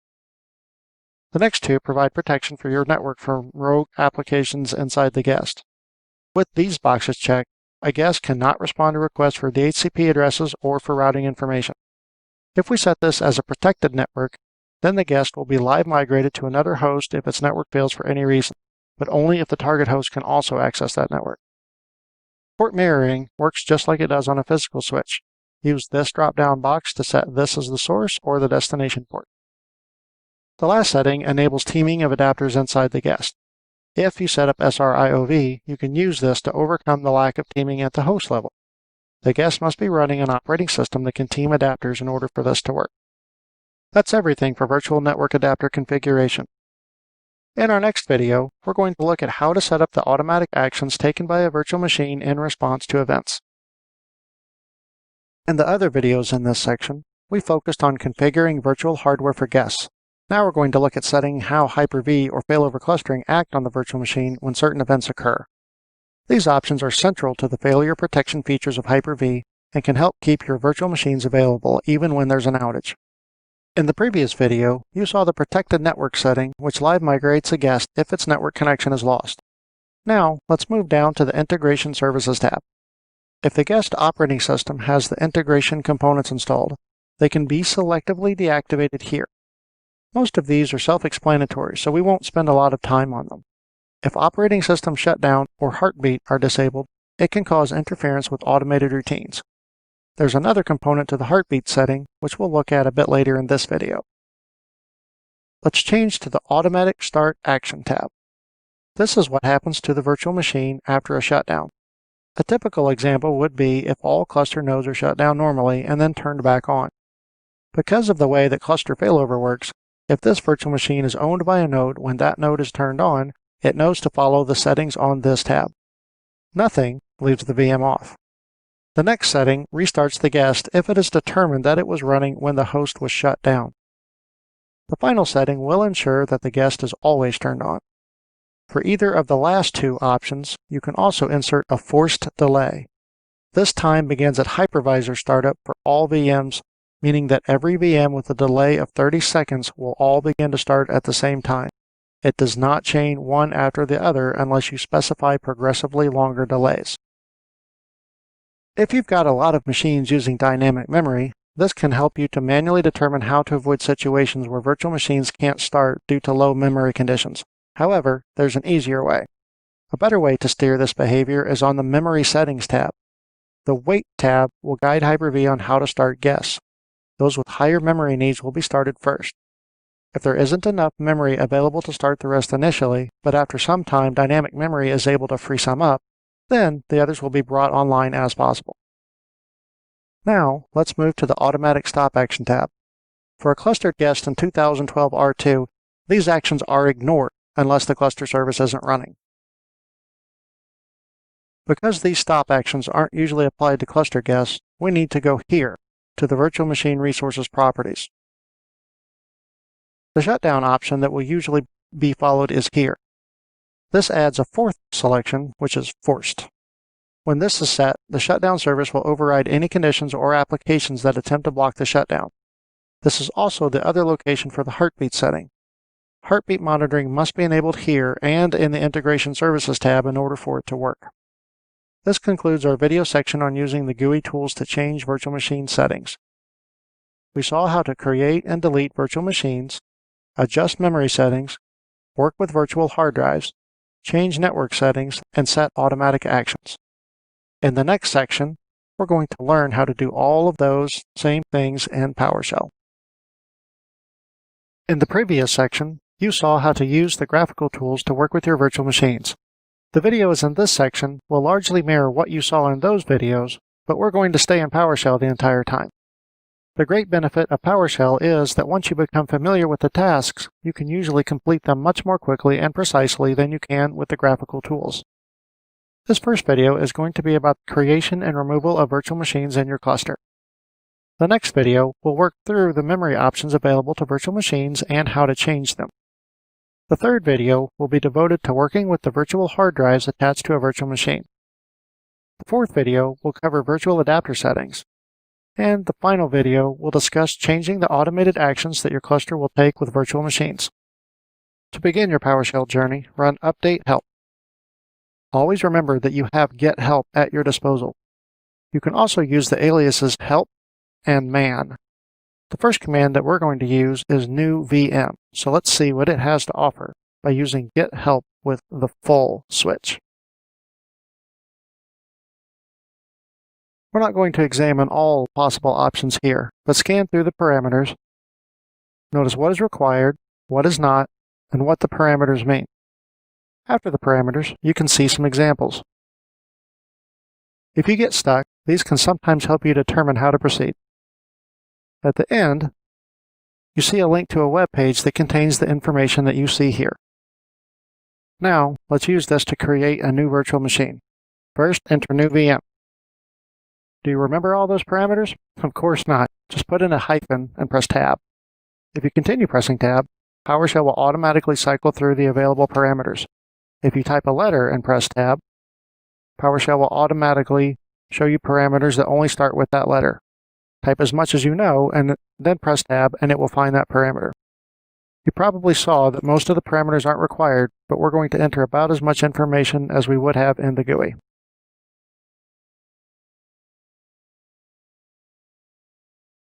In this one line, we've done almost everything the wizard does. The one exception is that we can't connect any media to the virtual CD drive here. That problem has a very quick remedy in the set VM DVD drive command.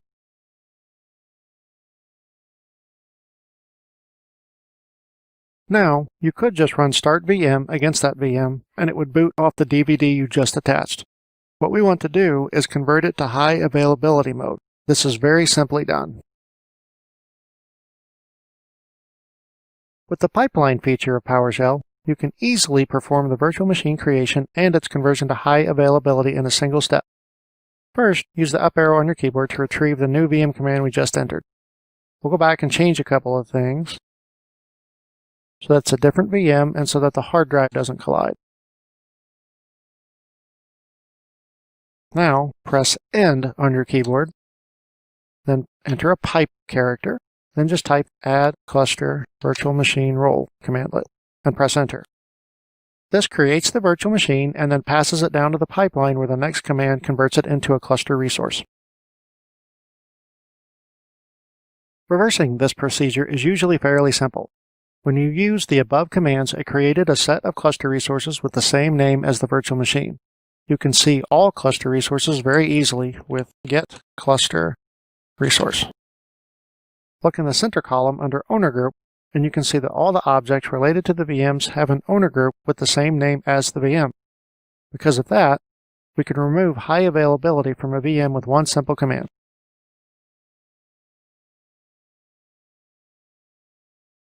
This leaves the VM itself intact. Get rid of it with remove VM. Unfortunately, you can't always be certain that the cluster group will be named after the virtual machine. It's rare for anyone to intentionally name them differently, but one very common scenario in which this happens is when you have two virtual machines with the same name, perhaps because of an import or export operation. You can have two virtual machines with the same name, but you can't have multiple cluster resources with the same name. So the cluster will modify the group and resource name. In order to be sure that you're removing the correct cluster object, just use the virtual machine identifier. You can see it like this. All you have to do is pipe that to remove cluster group. Now you're free to remove the VM. With a little effort and a bit more advanced PowerShell, you could remove the resources and the VM in a single line. If you're not yet that comfortable with PowerShell, then it's better to start with the simpler forms like those you've seen here. Regardless of your comfort level, you now know how to create and delete highly available virtual machines in PowerShell. In the next video, we'll work on memory settings. In the previous video, we worked with the PowerShell commands necessary to create and destroy Hyper-V virtual machines. In this video, we'll work with the memory commands for VMs. As with the graphical wizard, you can't make many adjustments to a virtual machine during creation. All you can do is set the startup memory. If you need to use dynamic memory, then you'll need to use a different PowerShell command to reconfigure the guest. Before you start making changes, you'll probably want to check the current state of the VM. Conveniently enough, the command for that is get VM memory. One of the many nice features of PowerShell is that it can work with several VMs at once. Using this one command, you can pull all the VM's memories at the same time. One of the things to notice here is that even when dynamic memory is disabled on a virtual machine, it still has values for minimum and maximum. In case it's not obvious, these settings are ignored. You can even retrieve the settings from the VMs on multiple hosts. There are a few other settings you might be interested in that aren't included in the default view. You can see all options using the standard PowerShell technique of piping to format list, which is FL, and then adding an asterisk. Now you can view the buffer, priority, and the maximum amount of memory per NUMA node. You can also see this in a table by using format table. As you might expect, the command to make changes is set VM memory. The most basic change to make is the startup memory, which is necessary whether you use dynamic memory or not. For virtual machines using static memory, this is how much is always allocated. For guests with dynamic memory, this is how much is allocated until the dynamic memory driver starts inside the guest. To make changes to the startup memory, the guest must be in an off state.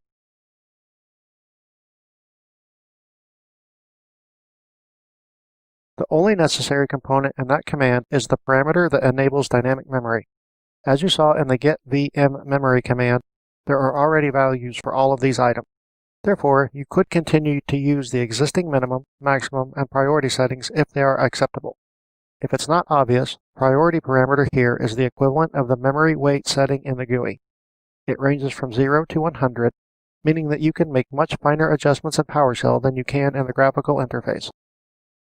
Set VM memory also has the power to work on multiple VMs at once. They do need to have the same settings, but other than that, you can set as many VMs as you like. NUMA settings are mostly found in other locations. The maximum amount per NUMA node bytes is the only NUMA option you can set with VM memory. The GUI has the ability to provide an automatic value for this with the Use Hardware Topology button, but there is no equivalent function in PowerShell. NUMA is controlled by the host physical setting. The only way to see that is with PowerShell. Get VM host NUMA node is the command. The system only has a single NUMA node, which you can tell here. In a system with multiple NUMA nodes, there would usually be multiple IDs. However, most such systems have the ability to disable NUMA and use node interleaving instead. If that's been set, usually in the BIOS, then there will only be a single NUMA node here. If there are multiple NUMA nodes, then you can set or disable spanning like this.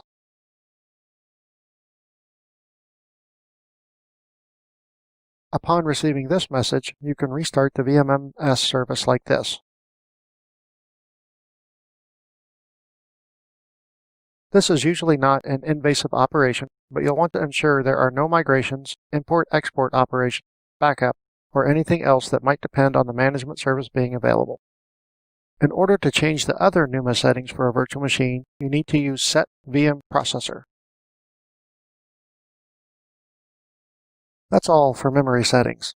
In the next video, we'll see how to use PowerShell to work with virtual hard drives. The previous video was all about configuring virtual machine memory. We'll continue with our PowerShell configuration series by moving on to virtual hard drives. They don't need to be attached to a virtual machine in order for you to work with them. Let's begin by looking at how to create a virtual hard drive. That's handled with New VHD. The first suggestion it has is for path, and it wants both the folder and the file name. We might want to just use the default location of the host, and PowerShell makes that very easy.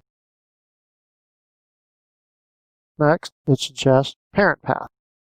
If we were creating a differencing disk, we'd specify the location of the parent file. We're going to create a dynamically expanding disk, so let's just continue to the next parameter. The next suggestion is for the disk size, which, like the memory parameters, will accept common naming for sizes. Next, it suggests dynamic, which we'll use. And that's all we need. The output shows us the statistics of our newly created drive. What you're looking at is identical to the output of the get VHD commandlet.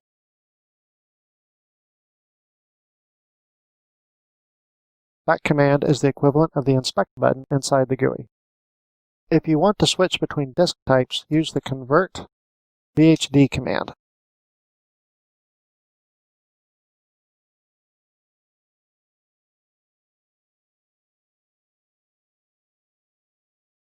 We'll just use what if on this, as it would take quite some time for this hardware to convert a 60 gigabyte file.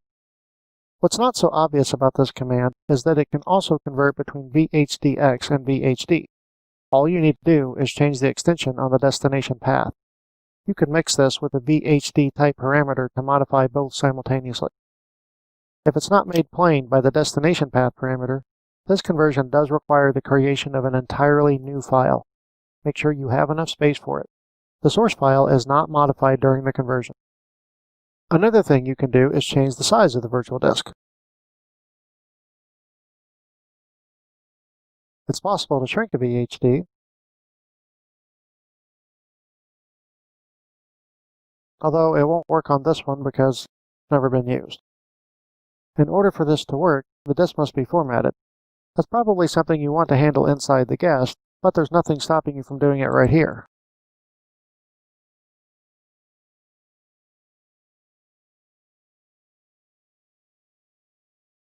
We can see here the disk has been attached as a Microsoft Virtual Hard Disk. We could follow the PowerShell commands we saw in the first section to format this and use it like any other volume. To make the disk available for VMs again, just dismount it. There are a number of commands you can use to change a virtual machine's drive setting. Let's start by seeing how a VM's drives are configured. We see that this VM only has one drive and that it's on the IDE chain. This is a Generation 1 virtual machine, so it can only boot from a virtual IDE disk. Now, let's add our new disk to that virtual machine. We'll put it on the SCSI controller.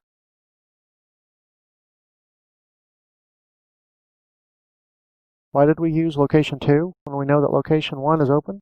Well, let's just assume that was a mistake, and then let's move it.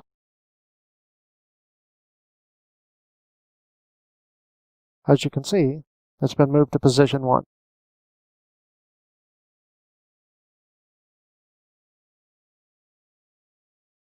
You might have also noticed as we were tabbing through the parameters that there were options to move it to a different controller type and to a different controller number. Intuitively enough, the command to remove a drive is in the same format as add and get. Just as with the GUI, this doesn't actually remove the file. All that's happened is that the virtual hard disk is no longer connected to the virtual machine. Remember, in order to change IDE connections, the virtual machine must be off. You can modify disks on the SCSI chain while the guest is on, although you should be cautious about doing so. That's all there is to working with virtual hard disk files in PowerShell. In the next video, we'll see how to manipulate virtual network adapters. Our last video was about virtual hard drives and connecting them to virtual machines. This segment will look at virtual network adapters. The PowerShell commands play a critical role for any virtual adapters in the management operating system. There is no GUI interface to manage those. The closest item is the checkbox to allow the management operating system to share the virtual switch, which does nothing more than add or remove a single adapter. You can't use the graphical interface to do anything with it beyond the standard commands that work on any adapter, such as setting the IP address. To view current virtual adapters, use get VM network adapter. This command has two different modes, and the default is to look at adapters on virtual machines. You can specify one or more virtual machines to look at. On hitting enter, it will prompt for a VM. And it will continue prompting for VMs until you give it an empty line. Of course, you don't need to enter them like that. The default first position is for the VM name. We'll enter an asterisk to look at all of them. The importance of knowing what's happening when you enter that command is that you're not seeing any adapters in the management operating system. Those are all under a different parameter set.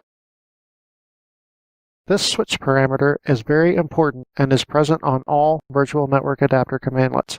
Most of them won't work on both types simultaneously. By default, all virtual machines are created with a single virtual adapter. You can add more quite simply. You might expect that the command would start with new, but it's actually add VM network adapter. You can choose whether or not you want to add it to a virtual machine or the management operating system. We'll add this one to a VM. Virtual machines must be off to add network adapters. This is sufficient to add an adapter and mirrors what you would be able to do in the GUI.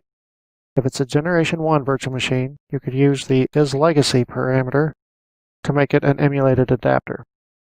You can set a few other options at creation time. Use switch name to connect it to a switch immediately. Use name to give it a specific name. This is something you can't do in the GUI at all. There are other parameters for this command as well. You can use computer name to create an adapter on another host, although you still need to specify the VM or the management OS. You have the options for dynamic and static MAC addresses. The system will allow you to type the command with both set, but won't accept them. The dynamic parameter is a switch, so you use it all by itself. The static parameter expects you to enter a MAC address. We won't be talking about the resource pools in this series, but that's something else that can only be set from PowerShell. Once an adapter has been created, the set VM network adapter command is the primary tool for working with them. It has a large number of parameters available, and many of them can't be set by any other method.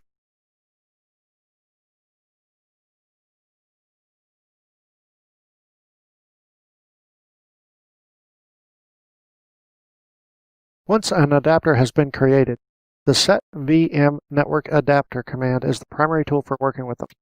It has quite a large number of parameters available, and many of them can't be set by any other method. Notice that there are 4 distinct parameter sets here, and they are mostly identical. The first group includes the management OS parameter. The second and fourth work with a specific virtual machine, and the third works with the specific virtual adapter. As you look through these options, you can probably recognize a number of them from our discussion in the GUI options, such as port mirroring. The not monitored in cluster parameter is worded poorly, but it's the option that determines if the virtual machine will be automatically migrated if it loses connectivity on this network adapter. If it needs to be set to false in order to enable that feature. Many of the other features you see here work similarly. Whereas a GUI interface will often have you check a box to enable a feature, then provide a value for it, these commands interpret a 0 as disabling the feature and a number as setting it. 2 of these are vmqwait and ipsec offload maximum security association. You can use get help set VM network adapter full to research all available options. We'll revisit the quality of service parameters in a later video. There are other related commands for setting options on virtual adapters. They all start with set VM network adapter, so start there and press Tab to see them. The first is failover configuration. This is not for failover clustering, but for replica. The next is isolation. The default isolation mode is VLAN, in which adapters in different VLANs can't communicate with each other directly. The other options are most useful when employing network virtualization and multi-tenancy. We won't be talking about those subjects in this video series. Routing domain mapping is related to the other isolation options. The last command is VLAN. If you're not familiar with VLAN frame tagging, consult a networking resource. Just as with the physical port on a managed switch, a Hyper-V virtual adapter can be placed in access or trunk mode. Trunk mode is only useful in specific circumstances, mostly guest teaming. For other usage, you'll need an application in the guest that can process the Ethernet frames and work with the tags. We'll set one of our management OS adapters this time. There are other options here, most of which are related to the aforementioned isolation techniques. If you're interested, you can research these separately. To see current VLAN assignments, just use get VM network adapter VLAN. This is one of the virtual adapter commands that will work on both management adapters and VM adapters simultaneously. This concludes our discussion of virtual network adapters. In our next and final video for this section, we'll see how to use PowerShell to manage a virtual machine's automatic actions. The earlier videos in this section showed you how to work with virtual hardware in your virtual machines. In this video, we're going to work on setting the automatic actions that your hosts and the cluster will take on virtual machines. PowerShell is especially useful for this task as you likely want to change the default options for multiple virtual machines. The graphical tools do not allow you to operate on more than one virtual machine at a time. PowerShell can let you change several, or even all of them at once. The graphical version of this particular video started off by showing you the protected network setting for a VM. We briefly talked about this in the last video. It's the not monitored in cluster parameter of set VM network adapter. Continuing to follow the material from that video, the next stop is the integration services. As we discussed, the status of the heartbeat and shutdown services have an impact on automatic actions. What you can do in PowerShell that you can't do in the GUI is check on several virtual machines at once.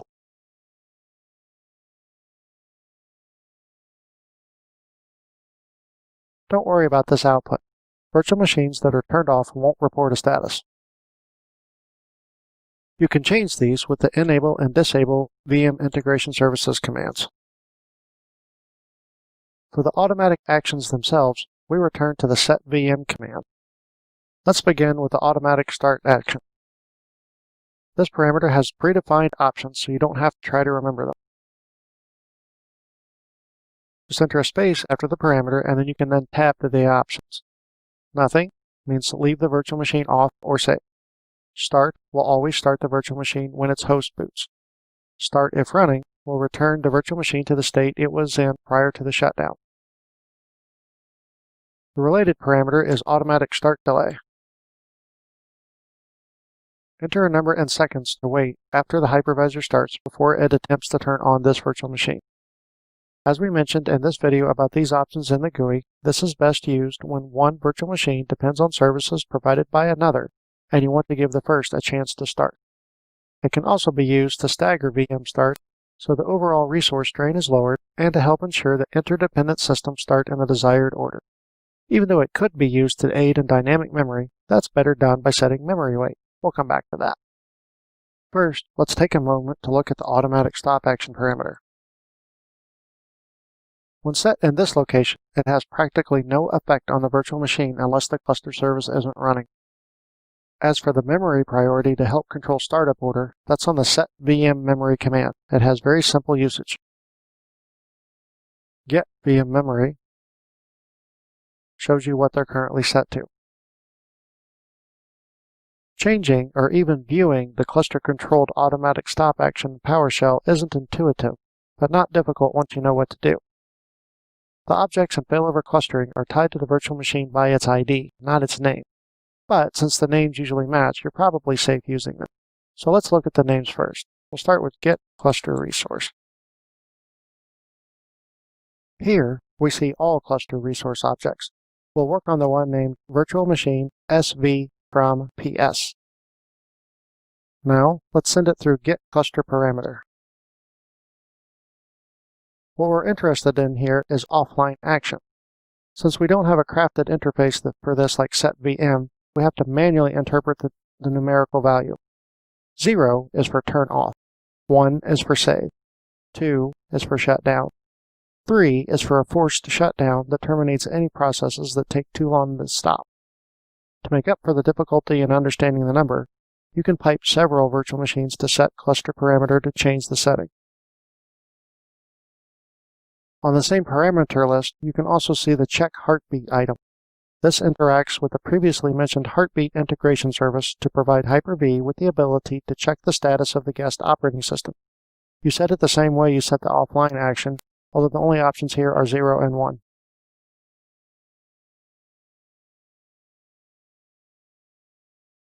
You'll also notice that the first item is the VM ID. Failover clustering matches this resource to the VM using that ID, not the name. For more bulletproof scripting, work with the ID is preferred to names.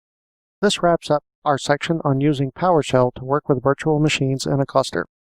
We saw how to create and delete virtual machines, adjust memory settings, work with virtual hard drives, change network settings, and manipulate automatic action. In the next video section, we're going to look at virtual machine mobility. In all the previous sections, we spent a great deal of time looking at the nuts and bolts of Hyper-V and failover clustering. In this section, we're going to start looking at what is probably the biggest reason to cluster virtual machines, and that is virtual machine mobility. This first video is about live migration. The second video is about quick migration. The third video will examine automatic failover. The fourth video in this section is all about storage live migration. And the final video will cover shared nothing live migration. Live migration is the act of moving a virtual machine from one physical host to another without any perceived downtime on the part of the guest. The actual process is complicated, but not very difficult to describe. First, an empty instance of the virtual machine is created on the destination host. Next, the contents of memory are transferred. Then, all state information about the machine is transferred. Finally, the source copy of the virtual machine is stopped, the storage is reconnected to the destination, and it is started. If the start succeeds, the source VM is destroyed. If there are any problems, the copy is destroyed and the source continues running without interruption. The last part happens very quickly and is usually not detectable. However, as soon as the VM starts, one of the first things that happens is that its network adapter's MAC address must be registered on the physical switch, which means that ARP tables need to be rebuilt. This happens pretty quickly as well, but not quickly enough to prevent all interruption. The interruption can be detectable by way of drop packets. TCP will retransmit, so there shouldn't be a problem with that type of traffic. Other traffic types, like ICMP and UDP, will be lost. Because of this, some applications, like those involving voice over IP, don't support live migration. What doesn't happen during live migration is any motion of the underlying storage. It stays exactly where it is. Later in this section, we're going to look at storage and shared nothing live migrations in which the storage does move. But be aware that even though they have live migration in their names, they are not the same thing as live migration. One very important feature of live migration is that it has been very carefully designed to practically never result in a failed virtual machine. The entire process is reversible without interruption all the way up to the point where the virtual machine is turned on at the destination. If it won't start, then the source copy isn't stopped and everything continues as though the live migration was never initiated. You can use live migrations with virtual machines that are on cluster shared volumes, on SMB3 shares, or that are alone on a cluster disk. There are a couple of settings for live migrations. The first is restricting which networks it is allowed to use. When live migrations run, they will use as many resources as they can, which might drown out other traffic. So, you probably don't want them just running anywhere. Open Failover Cluster Manager and click on the Networks node. You can see all the networks here in the center pane. As you recall, we specifically set aside the 192.168.10.0 network for live migration. Let's rename that network here for easier identification. Now, right-click on the Networks node and click Live Migration Settings. All the networks that are checked are allowed to participate in live migration, unless the network itself has been specifically restricted from carrying cluster traffic. You can use the up and down buttons to change the sort order that you want these to be used. You probably want to pick at least 2 networks, just in case. There are no native PowerShell commandlets to modify this. You can use the registry if you like, although this requires some advanced scripting techniques that won't be shown here. The relevant keys are an HKey local machine, cluster, resource type, virtual machine, parameters. Next, open Hyper-V Manager and open Hyper-V Settings on a node. Go to Live Migration. Here, you can set how many live migrations can occur at once. A higher number means that more guests are moved at a time, but the more you have going at once, the slower each individual guest moves. Any beyond this number will be queued. The network selections here are ignored for clustered hosts. Click Advanced Features. The authentication protocol doesn't apply to live migration. We'll look at these when we talk about shared nothing live migration later. What we're interested in here are the performance options. The first option, TCP/IP, is how live migration worked prior to 2012 R2. When you start a live migration, a single TCP/IP stream would be open to the destination system, and all guests will travel through that. That meant that only one network path could be used at a time. The second option is for compression. This still only uses a single TCP/IP connection, but it compresses the contents of guest memory prior to transmission. If you've got spare CPU power, but your network connections are on the slow side, this might be the best option. The third option is for SMB. This is most useful when you have multiple physical pathways, as it can use SMB multi-channel. Or, if you have higher-end hardware, it can use RDMA. Make sure that all nodes have the same setting. That's everything for configuring live migration. To perform one, we'll go back to Failover Cluster Manager and access the Roles node. Right-click on a running virtual machine and select Move, Live Migration. You can either let the cluster figure out what to do, or you can pick which node you want to move to. You can also use Control and click to queue up multiple machines at once. To do the same in PowerShell, you can use Move Cluster Virtual Machine Role. Specify the virtual machine with the name parameter. You can use move VM. If the VM is turned on, it will automatically use live migration.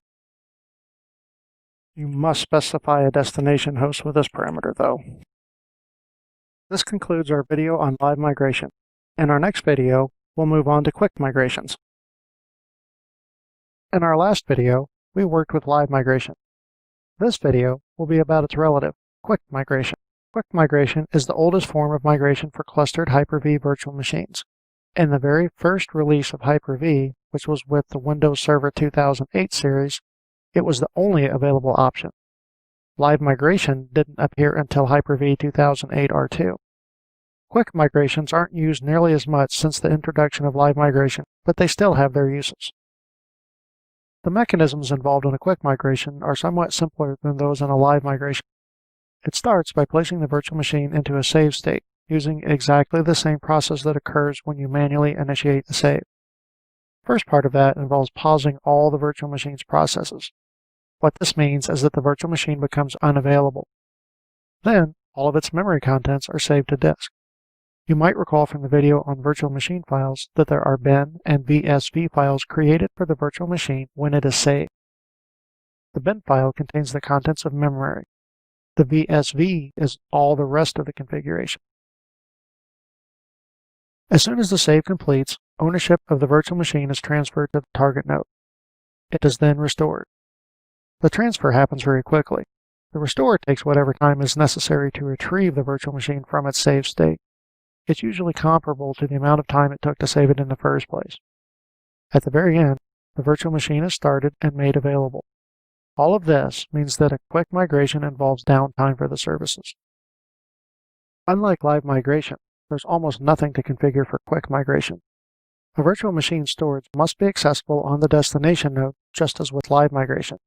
But other than that, it works as well out of the box as it ever will. There is one minor thing you can do to slightly increase the performance of a quick migration, though. As you'll recall from previous sections, you can adjust the automatic stop action for a virtual machine. If this is set to save, then the bin and the VSV file are always present. That means that when a save operation occurs, Hyper-V doesn't need to allocate space for them. There's another setting that's not really required, but could help reduce headaches involved with using save state. The difference between a save state operation and a hibernate operation is that the virtual machine doesn't know that it was saved. Even though any connected client certainly noticed that it stopped, the virtual machine itself is never made aware of any interruption at all. There's nothing necessarily bad about that, except that some time does pass between the stop and the start. What that means is that the clock will lose time.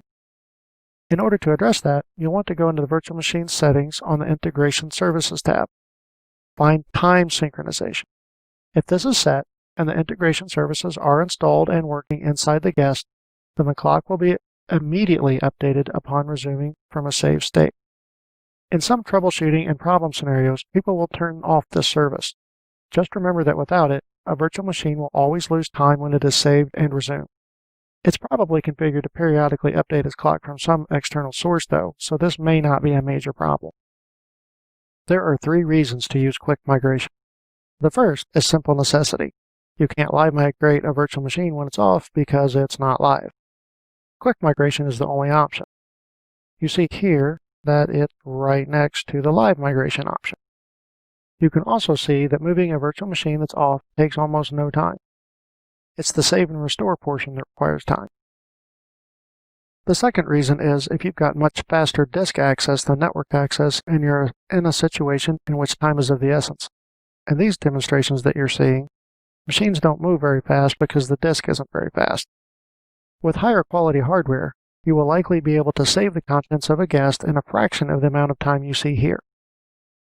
The third reason is when you're moving a lot of virtual machines at once and you need to preserve live migration bandwidth for more critical systems.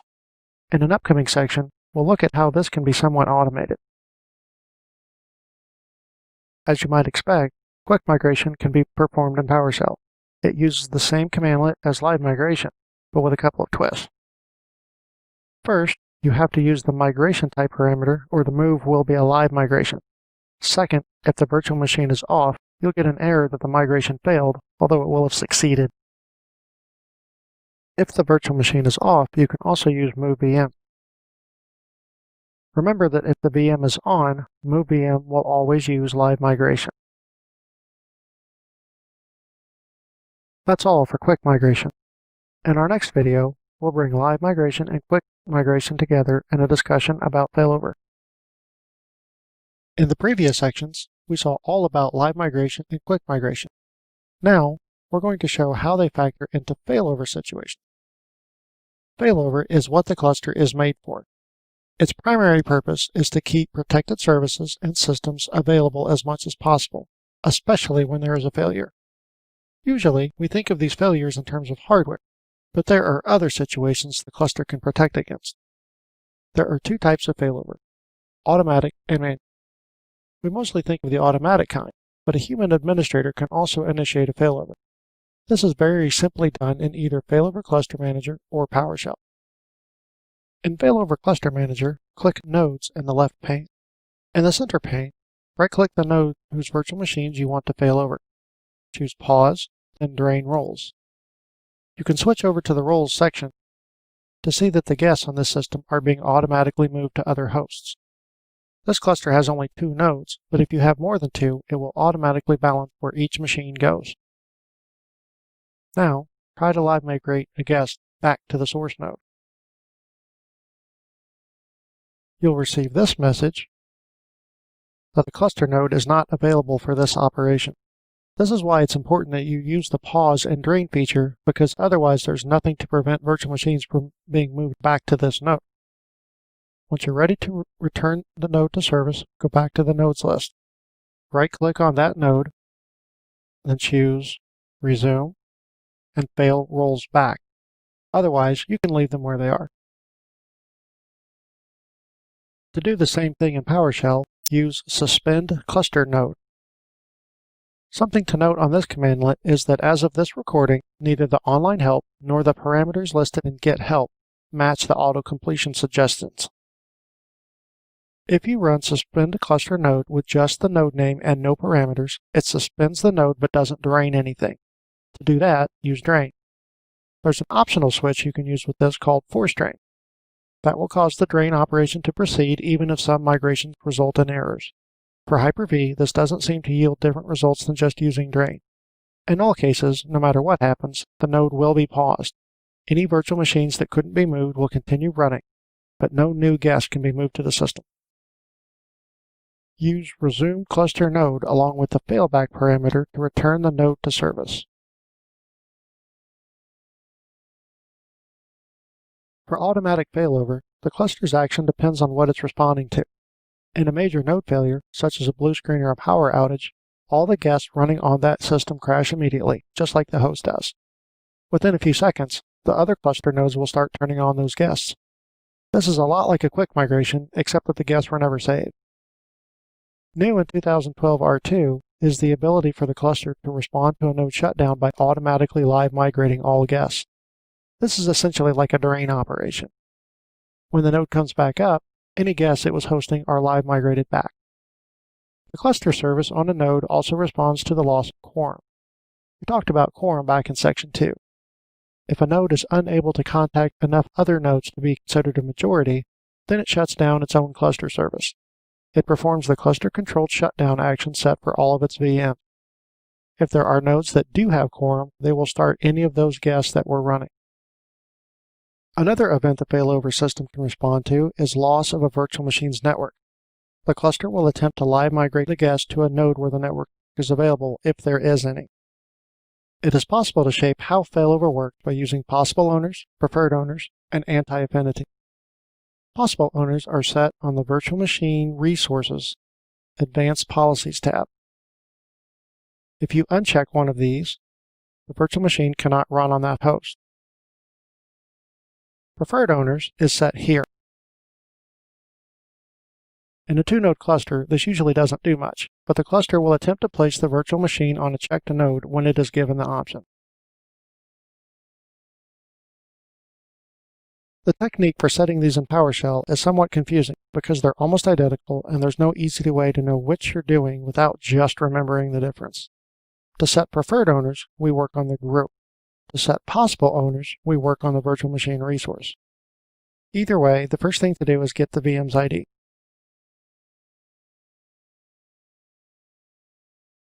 From that, we retrieve the cluster group and pipe it to set cluster owner node.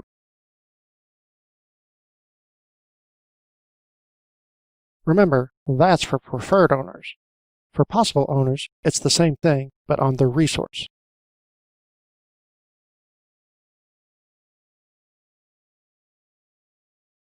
Anti-affinity can only be set in PowerShell. The easiest way to do this is when you know the cluster group's name, which is usually the same as the VM's name. You see it here in Failover Cluster Manager. In PowerShell, run this to set multiple VMs that start with SVSQL to the same anti-affinity group.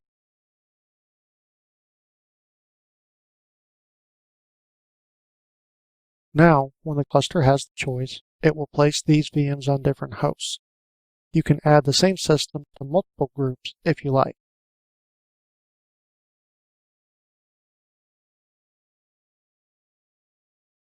To clear them entirely, use the equal sign with an empty string.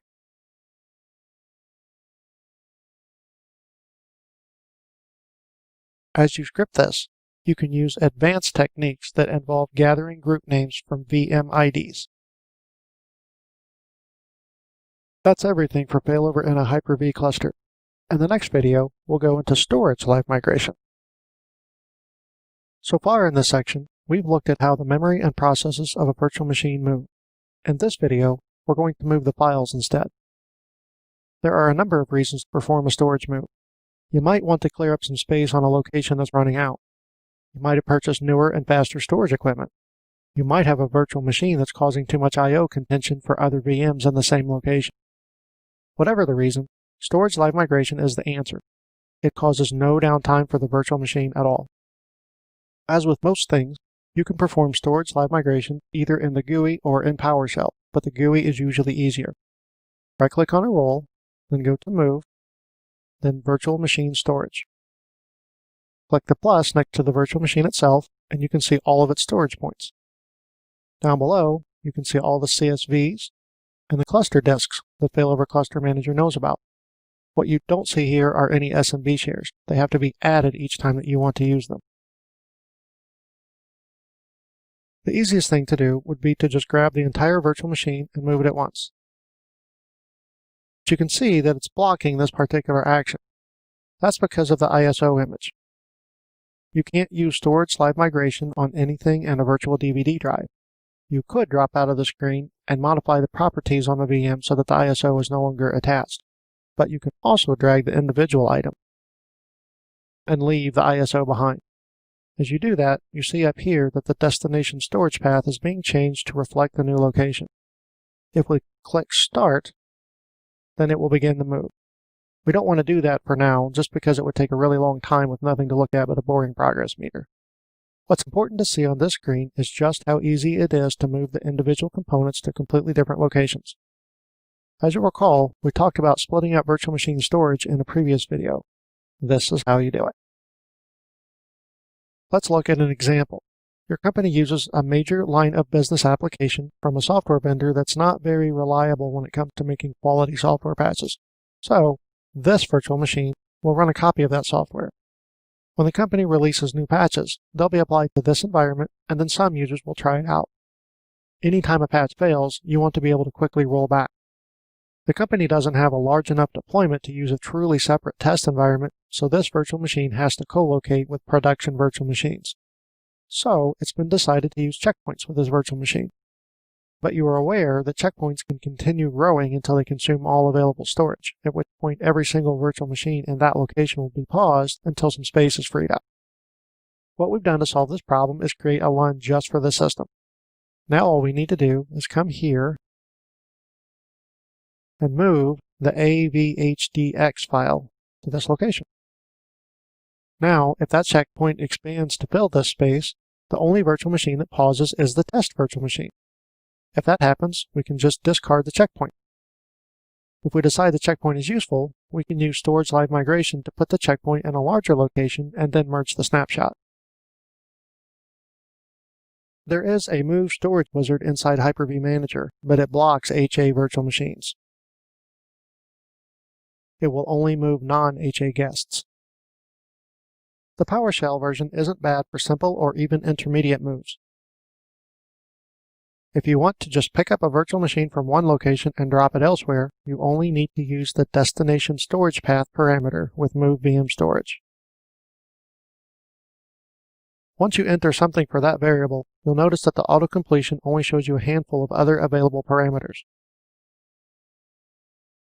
You can't select destinations for the individual components along with this particular parameter.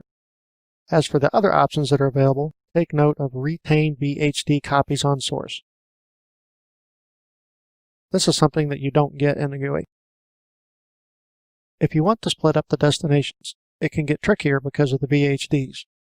Since you can have multiple attached VHDs and because you can move them to different locations, this is a fairly complicated field. What it wants is an array of hash tables, which are basically arrays. In other words, it's a three-dimensional array. Those can be confusing in any circumstances and get worse when you're trying to enter them all on one line. We use the integrated scripting environment for this. This is a pre-written script that was designed specifically for a particular VM in this environment. We start with the move VM storage commandlet. Each individual component is broken down here on its own line so that you can see each piece. The very last item here is the VHDs parameter. The variable here was built at the beginning part of the script. First line defines VHDs as being an empty array. The second line then adds an entry to that array. We're specifying that it's a hash table, which means named values. The two value names are source file path and destination file path. It's the values themselves that can be a little bit overwhelming. You see that you need to know the entire path of the source, and you then need to enter the entire path of the destination. Unfortunately, even though you have to specify the entire destination file name, you can't use this command to rename it. So while this isn't overly difficult, it's tedious for typing and a bit challenging for completely automated scripting. And now you know all there is to know about moving virtual machine storage. In the next and final video of this section, we're going to leverage a lot of the concepts from this and the earlier videos of this section to talk about shared nothing live migration. The earlier videos in this section were about virtual machine portability methods unique to a cluster. In this video, we're going to take a bit of a detour and talk about shared nothing live migration. This technology is not dependent upon a cluster, and you may never use it for virtual machines in your cluster. Nonetheless, it's an important technology to understand. Think about a domain controller. You might not want to set up a completely separate physical machine for that, but you still want to ensure that it works even if the cluster is down. So, you could install it inside a non-highly available virtual machine on an internal storage on a cluster host. It won't be able to participate in your regular live migrations, but it's not stuck either. Another use for shared nothing live migration is a hypervisor upgrade or transfer to new hardware. Microsoft doesn't support upgrading a cluster in place, so you need to move guests. Of course, you might also have a need to move a virtual machine from one cluster to another. For instance, we had the test virtual machine in the previous video, which we were forced to co-locate with production virtual machines. Let's say that you were able to procure new hardware just for testing environment, and now you want to relocate that virtual machine. The very first thing that you need to do is ensure that the privileges are set up for this to happen. The source and destination Hyper-V systems must be domain joined. The transfer will occur under the computer account, not as your user account, but it will rely on your user account to initiate the transfer. You have two options for security: CRED SSP or Kerberos. Kerberos is more secure and has greater flexibility, so we'll use that option. Make sure to set source and destination Hyper-V hosts identically. For Kerberos, we need to go into Active Directory and configure constrained delegation. You might recall this from the earlier section on SMB permissions. Open Active Directory users and computers and find the source host. Open its properties. Switch to the Delegation tab. Allow delegation from Microsoft Virtual System Migration Service to the destination host. You'll also need to go into the properties on the destination host and make sure it's using the same authentication method and has incoming live migrations enabled.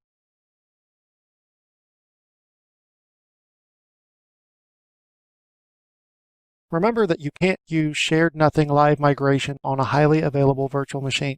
An earlier video showed you how to remove high availability from a virtual machine. We're going to go into Failover Cluster Manager here and remove the resource.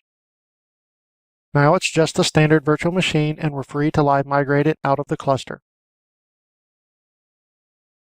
Find the virtual machine in Hyper-V Manager. Notice that it's still running. Removing high availability is a non-disruptive event. It will continue running all the way through this process. Just right-click on it and select Move. Take the first option, as it will move the VM and its storage, whereas the second option is only for storage. Type or browse for the destination server and click Next. You can take either of the first two options. The third is just for storage. For simplicity's sake, we're just going to move everything to a single location. You can click Browse here for the destination storage location. You could, of course, use an SMB share as well. That's all. Once we click Finish, the VM will move. But we also want to see this done in PowerShell, so let's cancel and go to a PowerShell prompt. If you ever start this procedure in PowerShell, remember that you still need to perform all the earlier steps, like removing high availability and configuring constrained delegation. The commandlet to use is move VM. The first parameter is computer name, which is the source host. The second is name, which is the virtual machine's name. The third is destination host, which is pretty easy to understand. This is where it gets complicated. If you remember the move VM storage discussion from the previous video, this works the same way. If you select destination storage path, then everything moves to that location and none of the other options are usable. If you want to split up the virtual machine storage, then you select the parameters separately. Review the previous video or get help to see how to fill in these options, specifically the VHDs parameter. We're just going to use the simple move.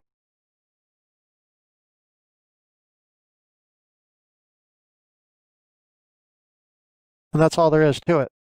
You can see here and here that the virtual machine is still running. There's no interruption in service. If this were a clustered host, we could add it into high availability once it reached its destination. And that's how you migrate a virtual machine across clusters without taking the guest offline. With that, we conclude our discussion of shared nothing live migration and our section on virtual machine storage. To recap, you should now have a good understanding of live migrations, quick migrations, failover, storage live migration, and shared nothing live migration. So far, we've focused on the ways the cluster can protect your virtual machines. In our next video section, we'll look at ways you can protect your cluster. One of the major reasons most people create clusters for their Hyper-V virtual machines is to protect them from downtime caused by a host problem. However, there are a number of ways to extend this protection beyond the cluster. This video section will examine some of those options. We'll start with a pair of videos on Hyper-V Replica. The first will show you how to configure it. The second will work through the failover and failback process. Then we'll move to backup. After that, we'll talk about quality of service. And finally, we'll conclude with cluster-aware updating. Hyper-V Replica is a built-in component of Hyper-V. In case you're just hearing about it for the first time, what it does is make an exact copy of a virtual machine, running or not, on a remote. Every few minutes, it updates that copy. The copy is ready to spin up on the Replica host at any time. Replica is relatively easy to set up for a single Hyper-V host. Within a cluster, it's a bit more involved. That's because a single virtual machine might source from any host in the cluster at any time. The target system can either be a standalone Hyper-V system, or it can be another cluster. It cannot be a host within the same cluster. Unlike a cluster, you can mix Windows Server with Hyper-V Server between the source and target system. What you can't do is mix versions. It is possible for 2012 to replicate to 2012 R2, but you can't replicate the other direction, which means that you wouldn't be able to fail back. In order to facilitate replica in our cluster, we must add the Hyper-V Replica broker role to it. That necessitates a bit of preparatory work because this involves creating a new computer account using the credentials of the Hyper-V cluster. Start in Active Directory Users and Computers. Make sure the Advanced Features view is enabled. Find the OU where your cluster resides. Right-click on it, go to Properties, then the Security tab. Click Add, Click Object Types, select Computers. Enter the name of the cluster computer account. The easiest thing to do is select Create All Child Objects and leave the default Read Object. If you want to be as restrictive as possible, then you can go through the advanced settings and reduce the permissions down to Read All Properties and Create Computer Objects. That's fairly involved and unlikely to be worth the effort. To create, open Failover Cluster Manager and access the Roles node. Right-click on it and click Configure Role. Select the Hyper-V Replica Broker role and click Next. This part might look a little familiar from much earlier in the series. We're going to name the computer account and give it an IP address and then just finish the wizard.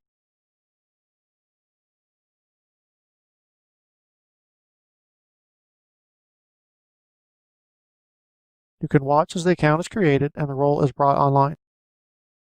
If you didn't set up security properly, this will show as failed. The best thing to do is remove it and start over. If you're targeting a cluster, you need to perform the same procedure there. All of this can be done in PowerShell, but it's not simple.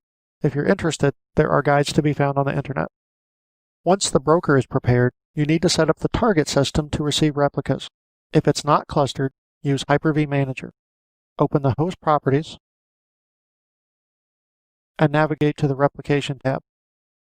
Enable replication to gain access to all these functions. You can replicate with HTTP or HTTPS, and the same server can be configured to listen on both. HTTP is faster because it doesn't have the overhead of SSL, but it's insecure, so only use it over a secure line. HTTPS requires you to load a certificate, which we won't demonstrate here. For authorization and storage, the easiest thing to do is select From Any. That means any Hyper-V system that authenticates in your domain can replicate here, and all their data will go to the same place. If you want to be more granular, use this option and fill in this dialog. Notice that you are required to specify a group name even if you use wildcards, but it doesn't matter what the name is. When you click on OK, you'll receive a message telling you how to configure the firewall if your firewall is enabled. We also need to configure it for our cluster. If we don't, failback is impossible. We set this up in Failover Cluster Manager. Open the replica settings on the broker role, and you'll get the same window that you saw in Hyper-V Manager.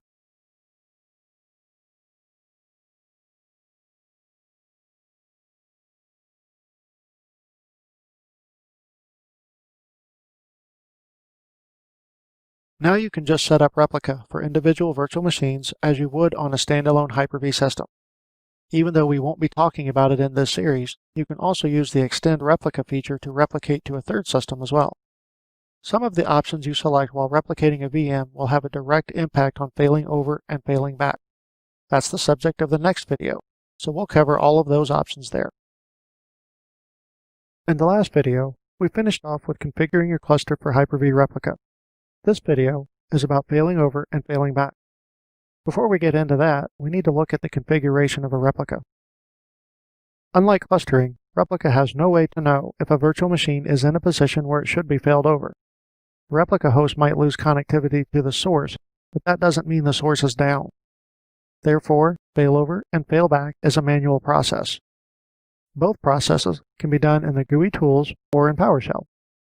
Before we get into that, we'll briefly discuss configuring replica for a VM. There are a lot of options and you'll want to spend some time researching them to be sure you've got the optimal setup for your guests. We're going to focus on those that affect the failover and failback process. You can start replicating a VM either from Hyper-V Manager or from Failover Cluster Manager. You can also use PowerShell, although we won't show that here. Just right-click on the VM and go through the Replication menu item to get started. We begin by picking the host or cluster we want to target. It determines the capabilities of that system, and we pick the replication method that we want. We then choose which disks to replicate. Here, we pick how often to replicate. Shorter intervals mean smaller and more frequent synchronization and less loss in the event of an outage, but it could make your host busier. Here's the first place that really affects failover. If you only keep one recovery point, then that's your only option if you need to turn on the replica. If for some reason that replica is corrupted, then it is useless. To address that, you can choose additional replicas, but they come at a space premium. Here, you also get the ability to use VSS. The normal replica is basically a standard save state. This one triggers the VSS service inside the guest, so VSS registered applications will take their normal action, such as flushing a database's log files. This screen is just when and how to start replicating.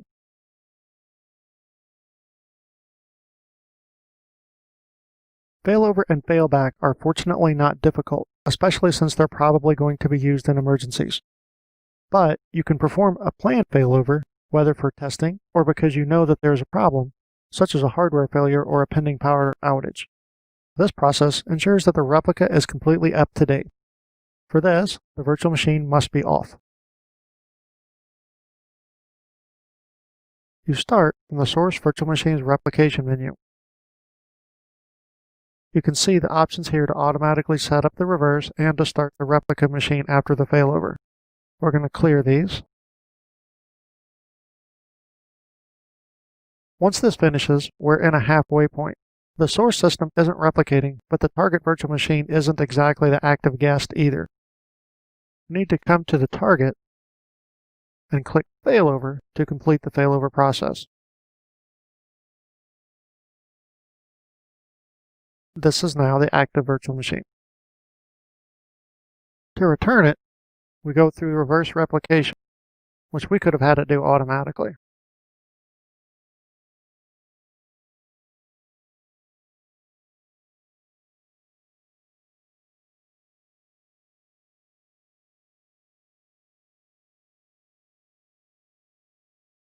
To return it, we simply go on the same options in reverse.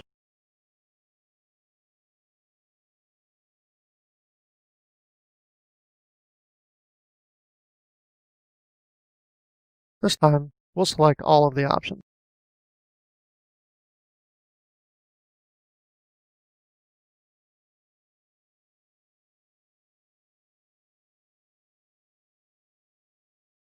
And now everything is exactly as it was when we started.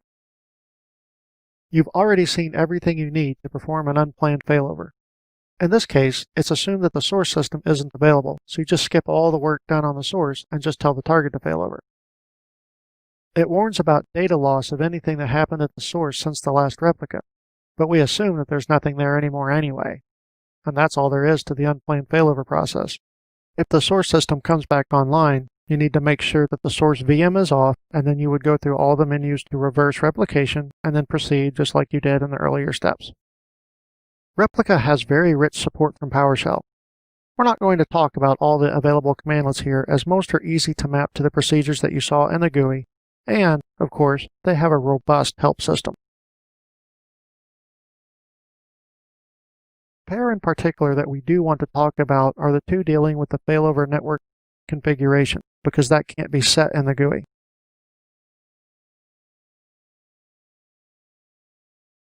What these two do is establish TCP/IP settings that will be delivered to the guest when his replica is spun up. The settings themselves aren't too difficult to figure out.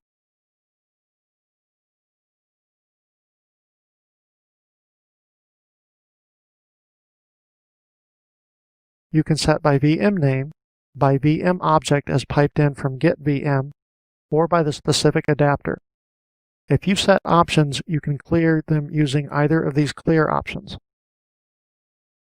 If you want to set the options, then you use the parameters as indicated. The most important thing to remember about Replica is that unlike the failover cluster, it has no ability to protect against the same virtual machine running in more than one place at the same time. This could lead to a great many problems, especially with database systems. In case you were wondering why the failover process isn't automatic, this is why. This concludes our discussion of Hyper-V Replica in a cluster. In our next video, we're going to talk about backup. In the last two videos, we learned about Hyper-V Replica. That's a good solution for recovery after complete disaster, but it's only one piece of the puzzle. A critical component of data protection is backup. The failover cluster itself does not serve as a backup. It provides a mechanism for the running components of a virtual machine to run on alternate hardware when its primary system has failed. That only goes as far as the memory and the processes. The back-end data storage must remain available at all times for the cluster to function. Replica also does not serve as a backup for several reasons. Replica as a technology is solid, but it relies on the proper functioning of a great many other moving parts. You need a clear transmission line from source to destination. The destination host must have the capacity to run the replicated machine and have no failures. In some rare cases, the replication process or replica machines simply don't work. As we'll see in a later video, replica also has its own licensing needs.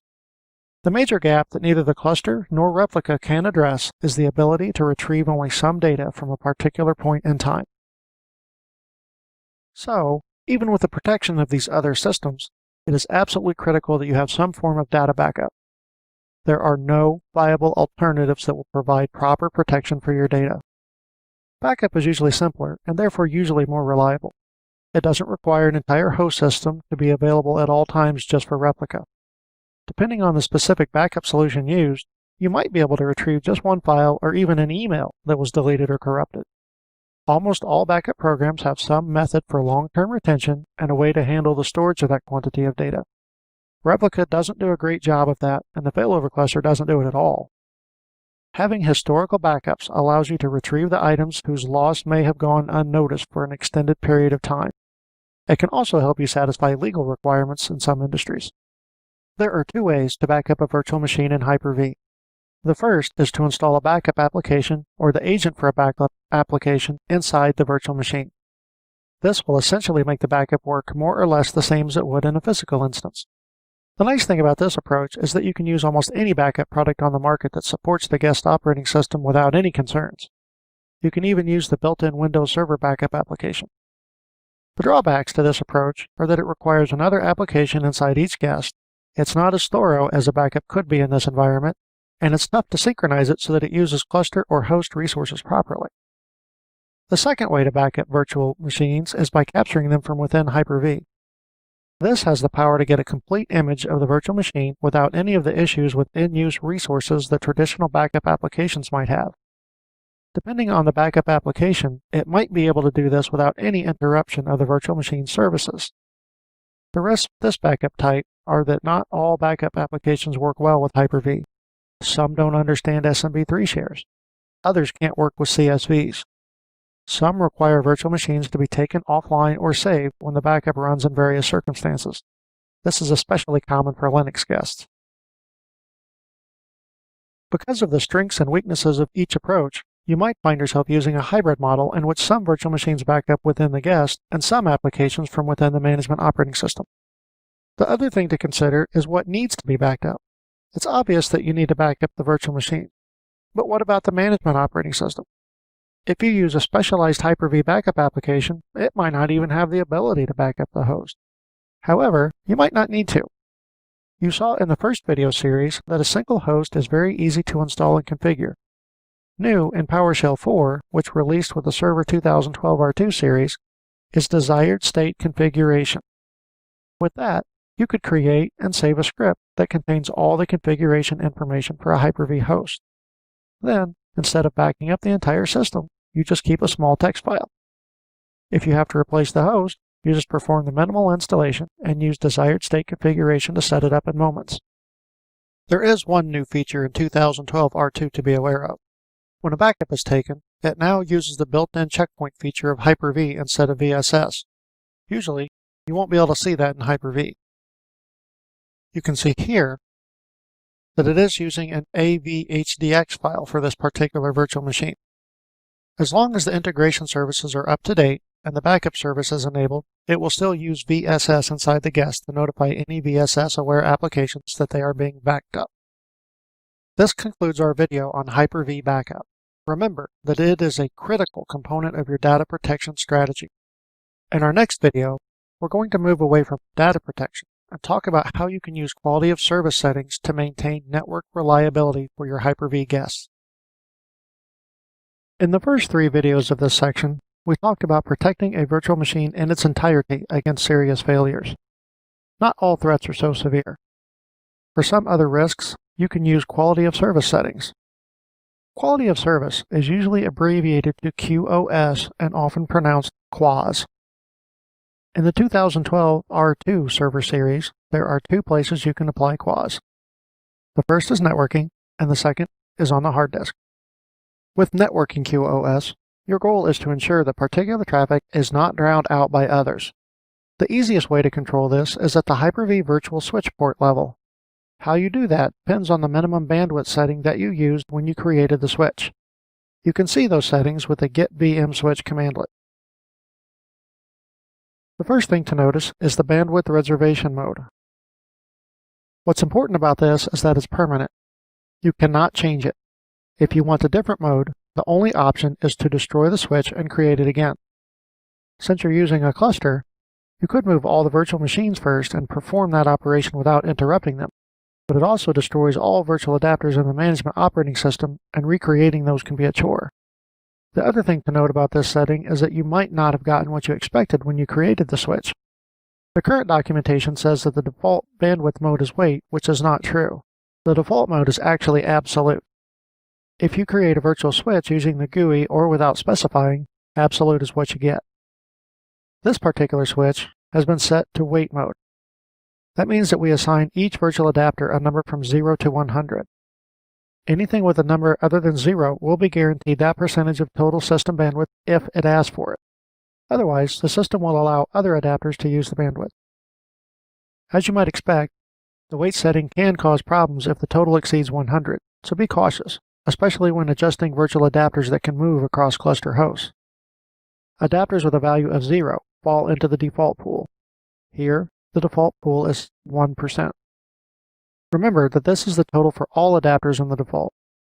For demonstration purposes, we also have a virtual switch in absolute mode. The minimums here are expressed in hard bytes per second numbers. You want to be careful with this in a teaming environment, as loss of a network adapter or path could suddenly make the switch unable to provide set minimum. Those particular VM switch settings are only available in PowerShell. For virtual adapters attached to virtual machines, it's a different story. You can see the settings in the GUI as we talked about in an earlier section. For virtual adapters in the management operating system, you have to use PowerShell. Of course, PowerShell also works for virtual machine adapters as well. This is all that has to be done to set the minimum.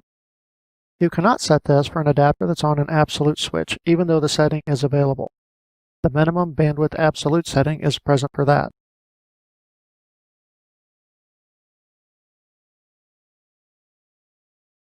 See how it errors on this adapter because it's on a switch using the wait method. There's a maximum as well. This is always expressed in some form of bytes per second. Because 2012 R2 has a lot of features that rely on SMB traffic, and because SMB multi-channel is available by default, there are some new settings to restrict it. First, you have to enable the feature.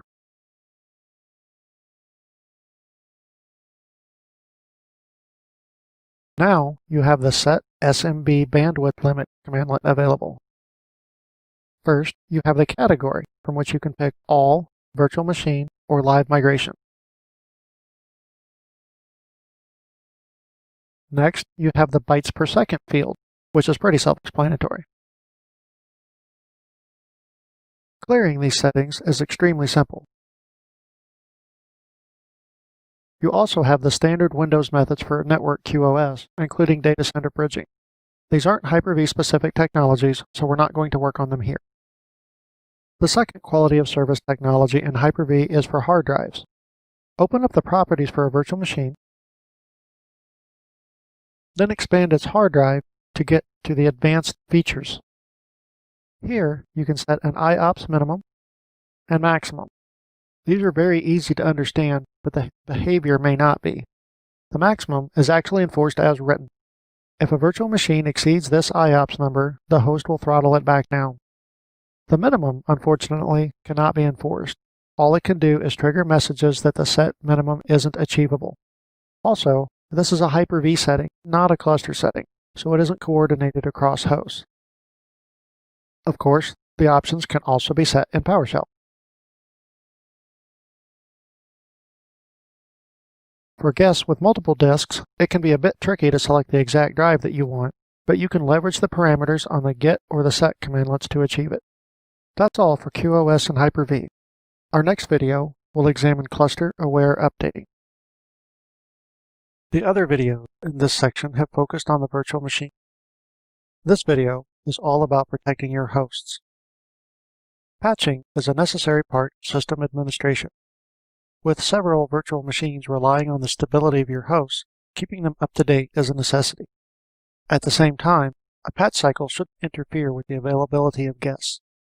Cluster-aware updating was introduced with 2012 to address this specific problem. Cluster-aware updating is a system that allows each node in a cluster to be patched in an orderly fashion while gracefully handling the role. Cluster-aware updating can be run on demand or on a schedule, and there are some differences between the two methods.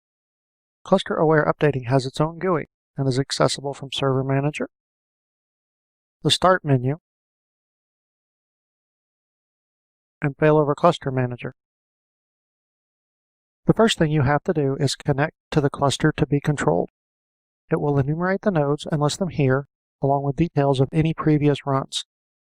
Before you start working on updates, it's advised to analyze the cluster with this link. It will scan the nodes and look for any specific problems that might prevent updating from working.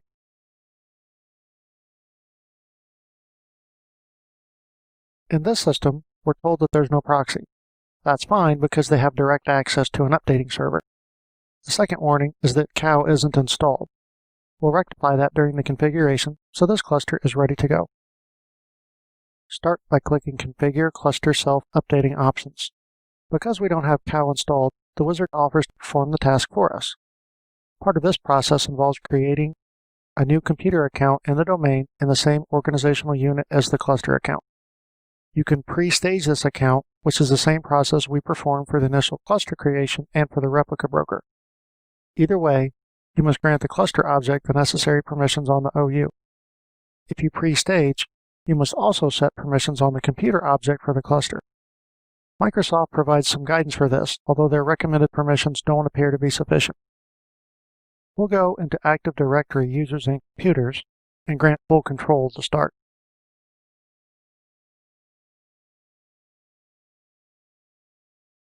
These permissions can be rescinded later. And now we can proceed through the wizard. Continuing through, we encounter settings that are much like setting up Windows Update on a standalone system. First, there's scheduling. Next, we have run options. The nice part about this is a help link that jumps right to a Microsoft webpage that explains the various options. This final config screen is just like the option from Windows Update. The review screen is very useful. The entire wizard is just the front end. What it's going to do to complete your request is execute this shown PowerShell script. You can copy this, change it, and execute it yourself for more fine-grained control than the wizard provides. Now you've configured and scheduled cow. You can revisit this link to change those options. If you want to run an update pass on demand, use this Apply link. The wizard pages are similar, but you can override specific fields. You cannot successfully run this from within a cluster node because as soon as this node reboots, the entire run would be canceled. You can't even close the cow window without interrupting the process. The scheduled version has no such limitation. This window allows you to see the steps in real time. It selects the node with fewest roles, live migrates its guests off, and runs through the patch process. Any virtual machines left, such as non-highly available guests, will be saved if the host reboots, but otherwise left alone. Cluster-aware updating is a powerful tool that allows you to automate the patch process for your cluster without disturbing the virtual machines. Not discussed here is the ability to apply hotfixes and non-Windows Update items as well. Research the plugin options from the help page for more information. This concludes our section on protecting your cluster. You saw how to configure replica and work with the replica system. You learned about the importance of backup in a Hyper-V cluster. You saw how to configure QoS for virtual machines. And we walk through the process of configuring and running cluster-aware updating.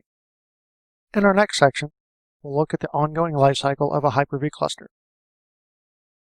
With what you've seen in all the previous sections in this series, you now have the knowledge to set up and work with a Hyper-V cluster. In this final section, we're going to look at some of the things you won't necessarily use or rely on every day, but need to know about for the long-term care of your system. In this video, we're going to talk about licensing Windows Server operating systems in a virtual environment. The next video will cover checkpoints. The third video will discuss the Hyper-V Best Practices Analyzer.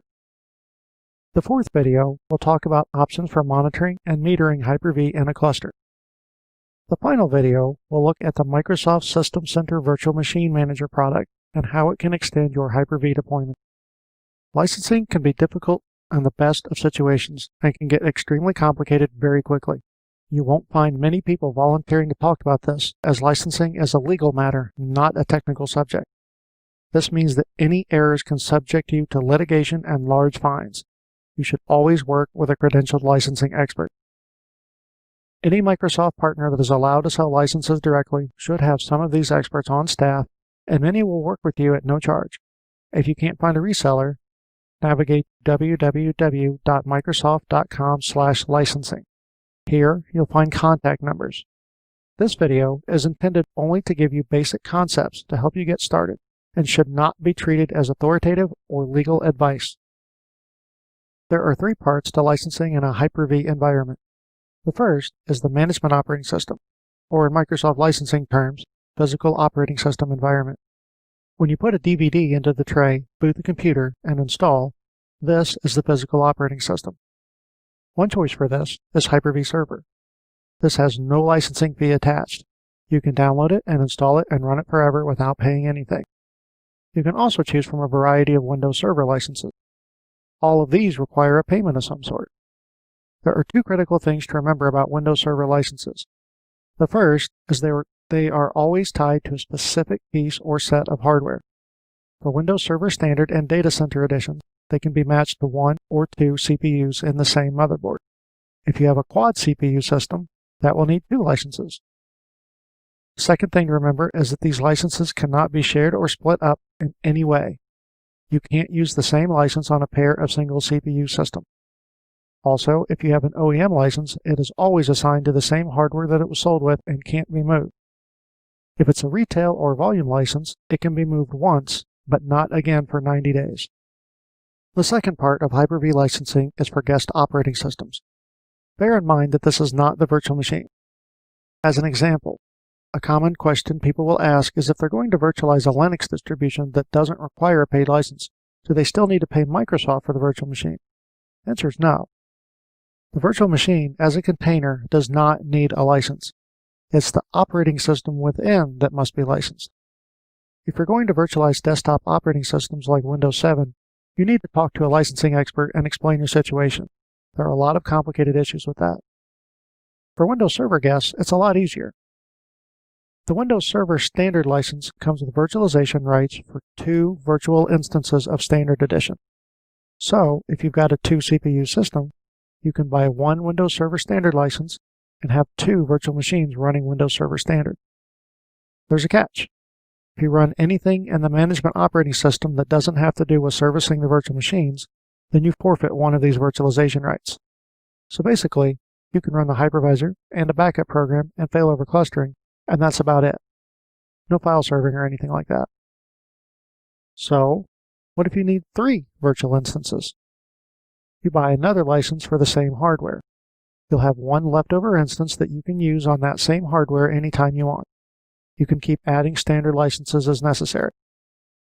As you can tell, that can get expensive pretty quickly. What you can do instead is purchase a data center license. That allows you unlimited Windows Server virtualization rights. Remember that these license packs are for CPU pairs, so if you have a quad processor system, you must double your purchase count. Remember what we said earlier about licenses being bound to hardware? That's really important in a cluster environment. It means that you can't just license one node and then live migrate its guests anywhere else. That's because the hardware is licensed, not the guest. Each node must always have enough assigned licenses to run whatever guests are on it.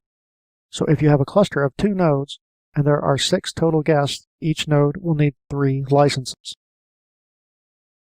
The third part of Hyper-V licensing is Hyper-V Replica. Each replica is a separate virtual machine, so the host it's on requires a license for it.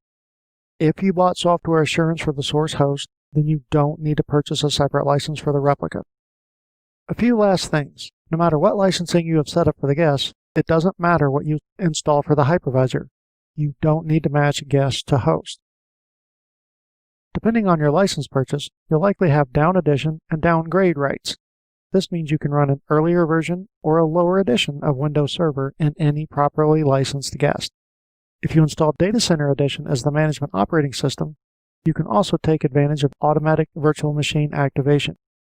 By using a single key for all your 2012 R2 guests, you can have them automatically activate without any further interaction on your part. Remember that even if you don't install Data Center Edition, you still have the Data Center Edition virtualization rights. This concludes our discussion on licensing, but you should not consider it the final word. Contact a specialist before purchasing licenses for your own environment. In our next video, we're going to talk about Hyper-V checkpoints. Our first video in this section was about licensing. In this video, we're going to return to the technical discussion and learn about checkpoints. Long ago, when Microsoft's server virtualization platform was called Virtual Server, it used a technology called checkpoints to grab a virtual machine at a specific point in time so it could be quickly reverted later. When Hyper-V Server replaced Virtual Server, its version of this technology was called Snapshot. This would end up causing confusion due to the volume shadow copy service activity also called Snapshot. Also, the Virtual Machine Manager product held on to the old checkpoint terminology. So, to reduce confusion, this technology is once again called checkpoints as of Hyper-V Server 2012 R2. First, we'll see how to perform a checkpoint. Failover Cluster Manager cannot do this, so your only GUI option is Hyper-V Manager. Just right-click on a virtual machine and click Checkpoint. It will show a status of creating checkpoint.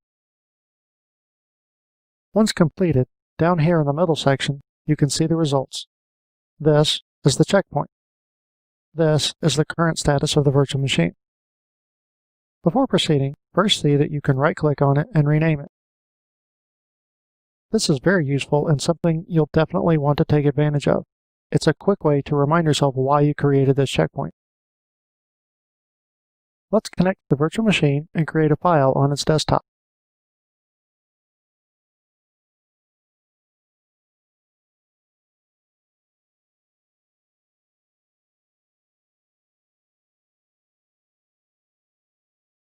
Now, let's create another checkpoint.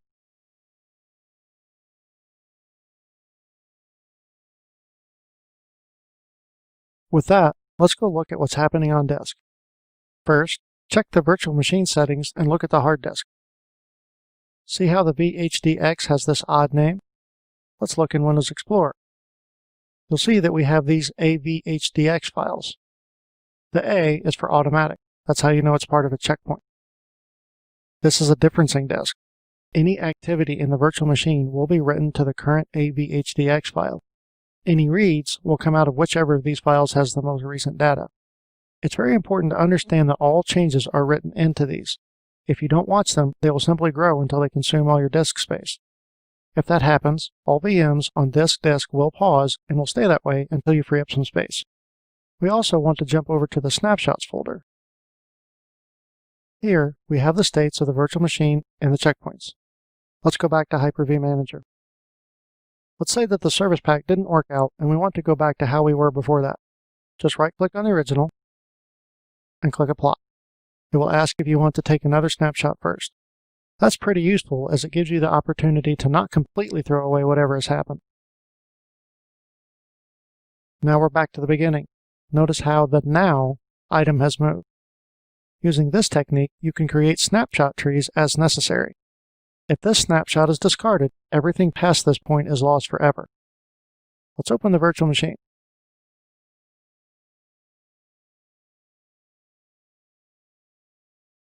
As you can see, the file that we created is not here.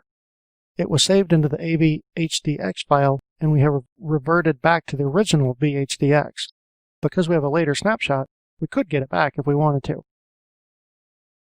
Now let's get rid of these checkpoints. Just right-click on them and select Delete.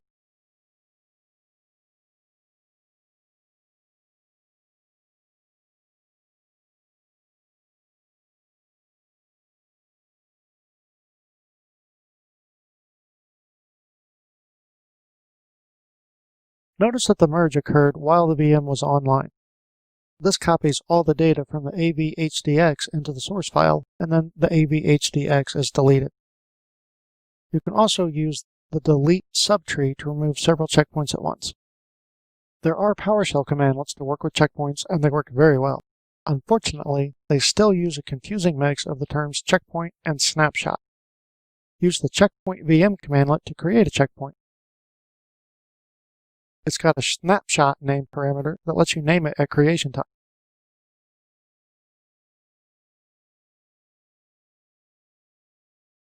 To get rid of them, use remove VM snapshot. A nice feature of this is that you can pass multiple VM names at once without specifying any particular checkpoints if you want to clean them all up at once. You can see all the available PowerShell commandlets for checkpoints like this. They're all pretty easy to understand, and of course you can use get help for more information. One that we want to call out here is export VM snapshot. You can do this in the GUI as well. This allows you to perform an export on a snapshot, which you can then use for any purpose you see fit. It very conveniently folds all the AVHDX files into VHDX files, so this can come in handy if you've got a VM that's locked up all the available space. You still need a target location with enough room for it though. So remember, keep an eye on checkpoints so they don't take up all your space. And remember that they don't replace backup because they rely on a single set of source files.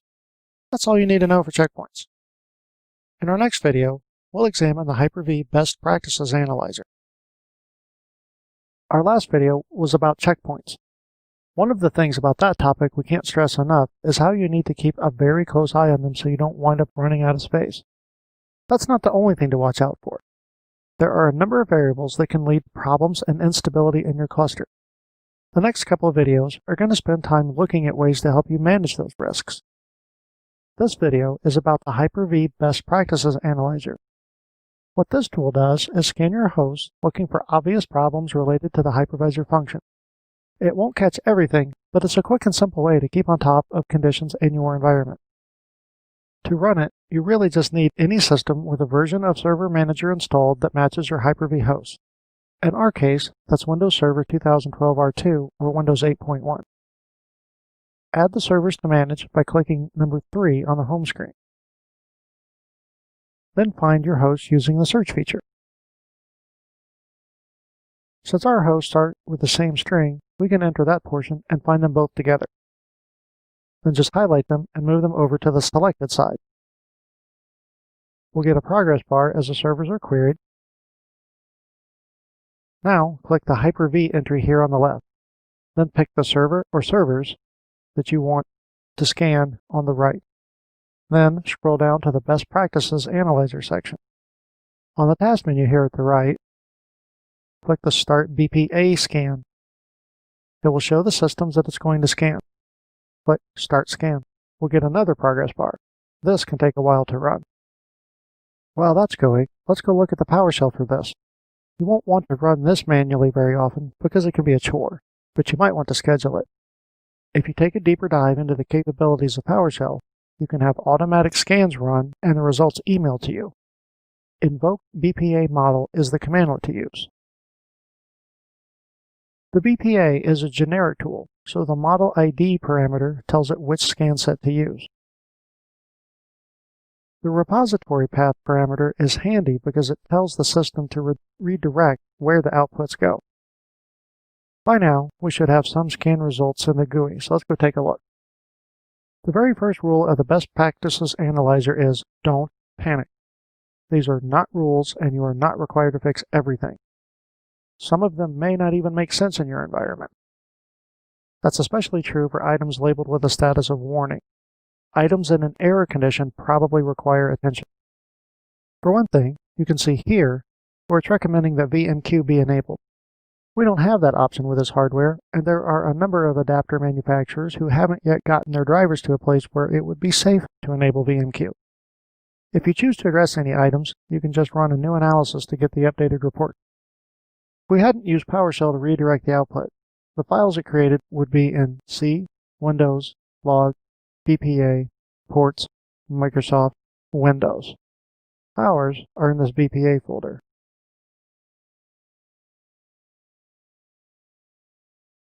They're just XML files, so by themselves, they're not very much to look at. But using PowerShell, you can easily convert them into something more legible. First, we'll just look at a regular screen dump.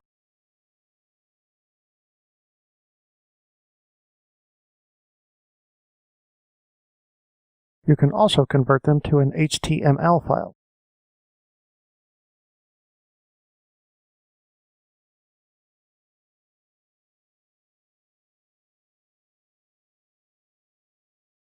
This works with any of the convert to commandlets, so you can also output to a CSV file if you prefer.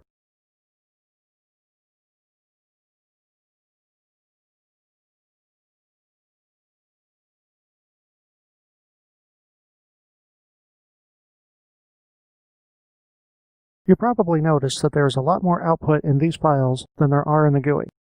That's because the GUI is built to display only warnings and errors.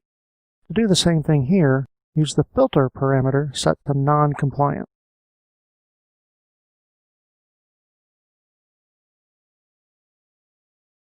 That's all there is to the Best Practices Analyzer. Our next video will move on to monitoring and metering your Hyper-V systems. In the previous video, you learned about the Best Practices Analyzer for Hyper-V. That's a quick way to perform a health check on your Hyper-V system. There are a lot of other things that could be problematic in your environment that it's not designed to catch. Another issue with the BPA scanner is that it doesn't run in real time. To address that shortcoming, you can employ a monitoring system. A related need is for metering. There are a number of systems monitoring applications available on the market. Some are available at no charge, although the commercial packages are generally superior. However, you do have a free option available to you in the built-in Performance Monitor tool. Performance Monitor functions by reading counters. Many are built into Windows, and any role or application is free to register its own counters. One we're going to take a close look at is the CPU. This can be confusing in Hyper-V because the management operating system doesn't actually see the true state of the hardware CPUs when looking in Task Manager. Here on Performance Monitor's real-time graph, add in the counter from the system to be monitored. Select the Hyper-V Hypervisor Logical Processor section. Then you can pick the runtime for the guest, the hypervisor, or both. This will give you a much clearer view of how your CPU is being used than Task Manager does. What you're seeing here is mostly a real-time view. You can create collector sets that run on a schedule or continuously. Right-click on User Define and select New Data Collector Set. The first thing we're going to set is manual creation. We're going to pick the Alert mode. Then we'll add in the guest CPU counters from our first node.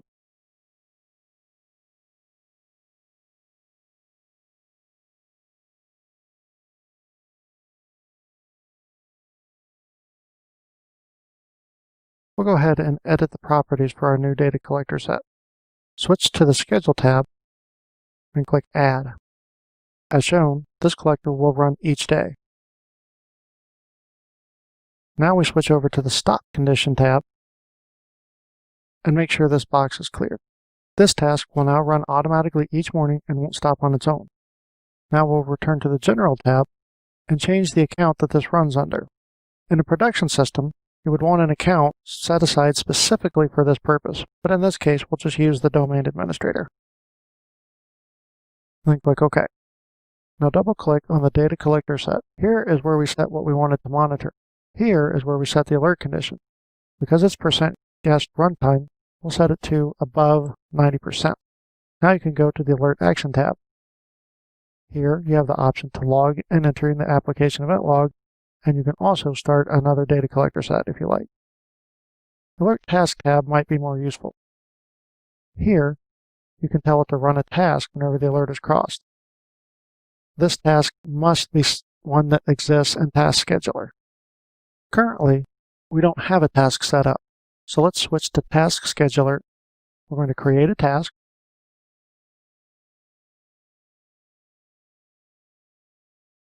Make sure it's running under the good account. Then go to the Actions tab. We're going to select New. And currently, a task is available to send an email. It's deprecated, which means that it's definitely going away, perhaps in the next version of Windows Server. But for now, it's available. So you can invest some time discovering how to send an email using PowerShell and configuring it as a task, or you can use this for now. Of course, you can also use Performance Monitor to just monitor performance. This won't alert you if there are problems.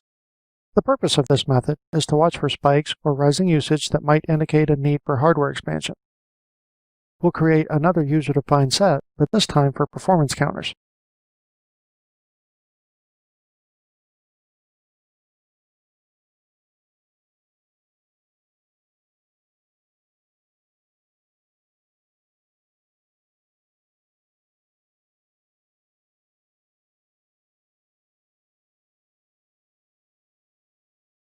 On this screen, this is where it will save the data, and this is important. Here, we select credentials authorized to perform this procedure on the target system.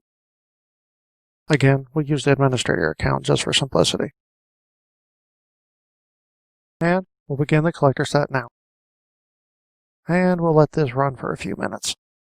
And then we'll stop it. Now we go over here to the real-time view. Click this button to load log data, and then point it at the file set we created. Then click OK.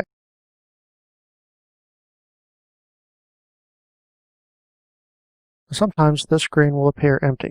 If that's the case, click Add Counters. This will allow you to pick the counters that were saved in the file. But in this case, they're already present. This is your graph. The last part of this video is about metering. This gives you a general idea of how resources are being utilized, often for a chargeback system. You can enable this on a per VM basis by using Enable VM Resource Metering. You can just enter an asterisk to enable it for all on the same host. Once that's done, you can just use Measure VM to pull back the metrics. This is a quick view, but there are other statistics. Once you have the statistics that you want, you can run Reset VM Resource Metering against the virtual machine to start the counters back at 0. If you want to turn off metering, just use the Disable VM Resource Metering commandlet. This concludes our video on monitoring and metering. Remember that there are always other tools you can use, such as Event Viewer and the resource displays in Hyper-V Manager and Failover Cluster Manager. All of these can combine to keep you ahead of any problems in your cluster. In our next video, we're going to take a look at a larger tool called Microsoft System Center Virtual Machine Manager. In the previous video, we talked about monitoring and metering Hyper-V systems. You likely noticed that the built-in methods can be a chore to use. We also briefly mentioned that commercial packages are available that can ease the task.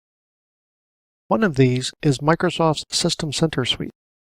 Included in this is System Center Operations Manager, which can be used to ease your monitoring duties. What we really want to talk about in this video is the Virtual Machine Manager component. This is a powerful, but sometimes unwieldy tool devoted to working with hypervisors and virtual machines. It can even work with some non-Microsoft hypervisors. If you're interested in moving beyond virtualization and clustering into an on-premises or hybrid cloud environment, this is a tool that can help you realize it. Building on the capabilities in Hyper-V, such as virtual networking, it can provide a multi-tenant environment where entire groups of virtual machines are grouped together but isolated from the other groups. This is a very large and complex product, so this video is just a quick tour of a few of its highlights. We'll start on the VMs and Services tab. Here on the left, you can see our hosts grouped together. You can create as many of these groups as you like, and you can even create subgroups in order to organize your host systems. If you right-click on our cluster item, you can see the Optimize Host option. This is part of the dynamic optimization feature that auto-balances the virtual machines in order to maximize resource usage. Here on the right, we can see our virtual machines. If you right-click on one, you get most of the same sorts of available commands as you do in Hyper-V Manager and Failover Cluster Manager. You also have access to two other handy features. You can clone a virtual machine, which can't be easily done using just the free tools. You can also convert it into a template. This allows you to place this virtual machine in the library where it can be redeployed as many times as you need. So if you have a basic web server and you need several of them, you can install Windows, configure IIS, install any necessary plugins or web applications. Then you can convert that to a template. Anytime you need another web server with that configuration, you just come here to the library, find that template, right-click on it, and create virtual machine. All you have to do then is set up the virtual hardware the way that you like it, tell VMware where to deploy it, and the virtual machine will be created.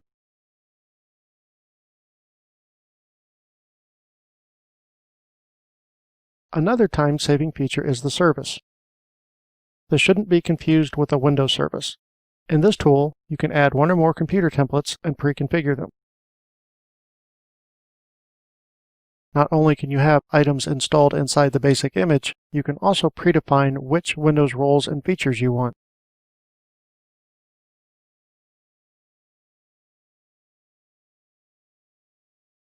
You even have the ability to predefine SQL Server settings.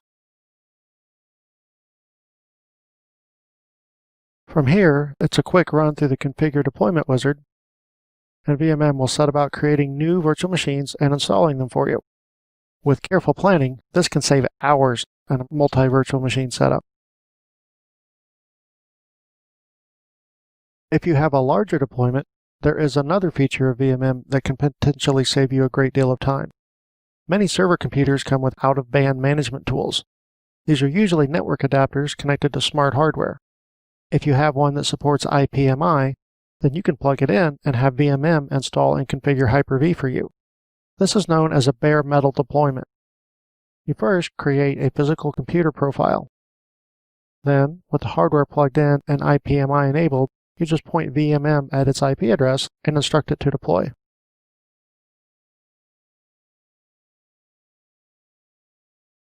Virtual Machine Manager can integrate with the other components of System Center to bring you a powerful set of tools to manage and monitor your entire data center. If you just aren't getting enough from the built-in tools, this might be your answer. With that, we wrap up this video section. We began with licensing Windows Server in a virtual environment. Then, we looked at checkpoints. After that, we examined ways to keep an eye on the health of the system with the best practices analyzer and monitoring and metering techniques. We finished off with an overview of System Center Virtual Machine Manager. This concludes our video series on Microsoft Hyper-V clusters. You are now prepared to design, deploy, and maintain your own environments. We hope it was an enjoyable and valuable experience. Thank you.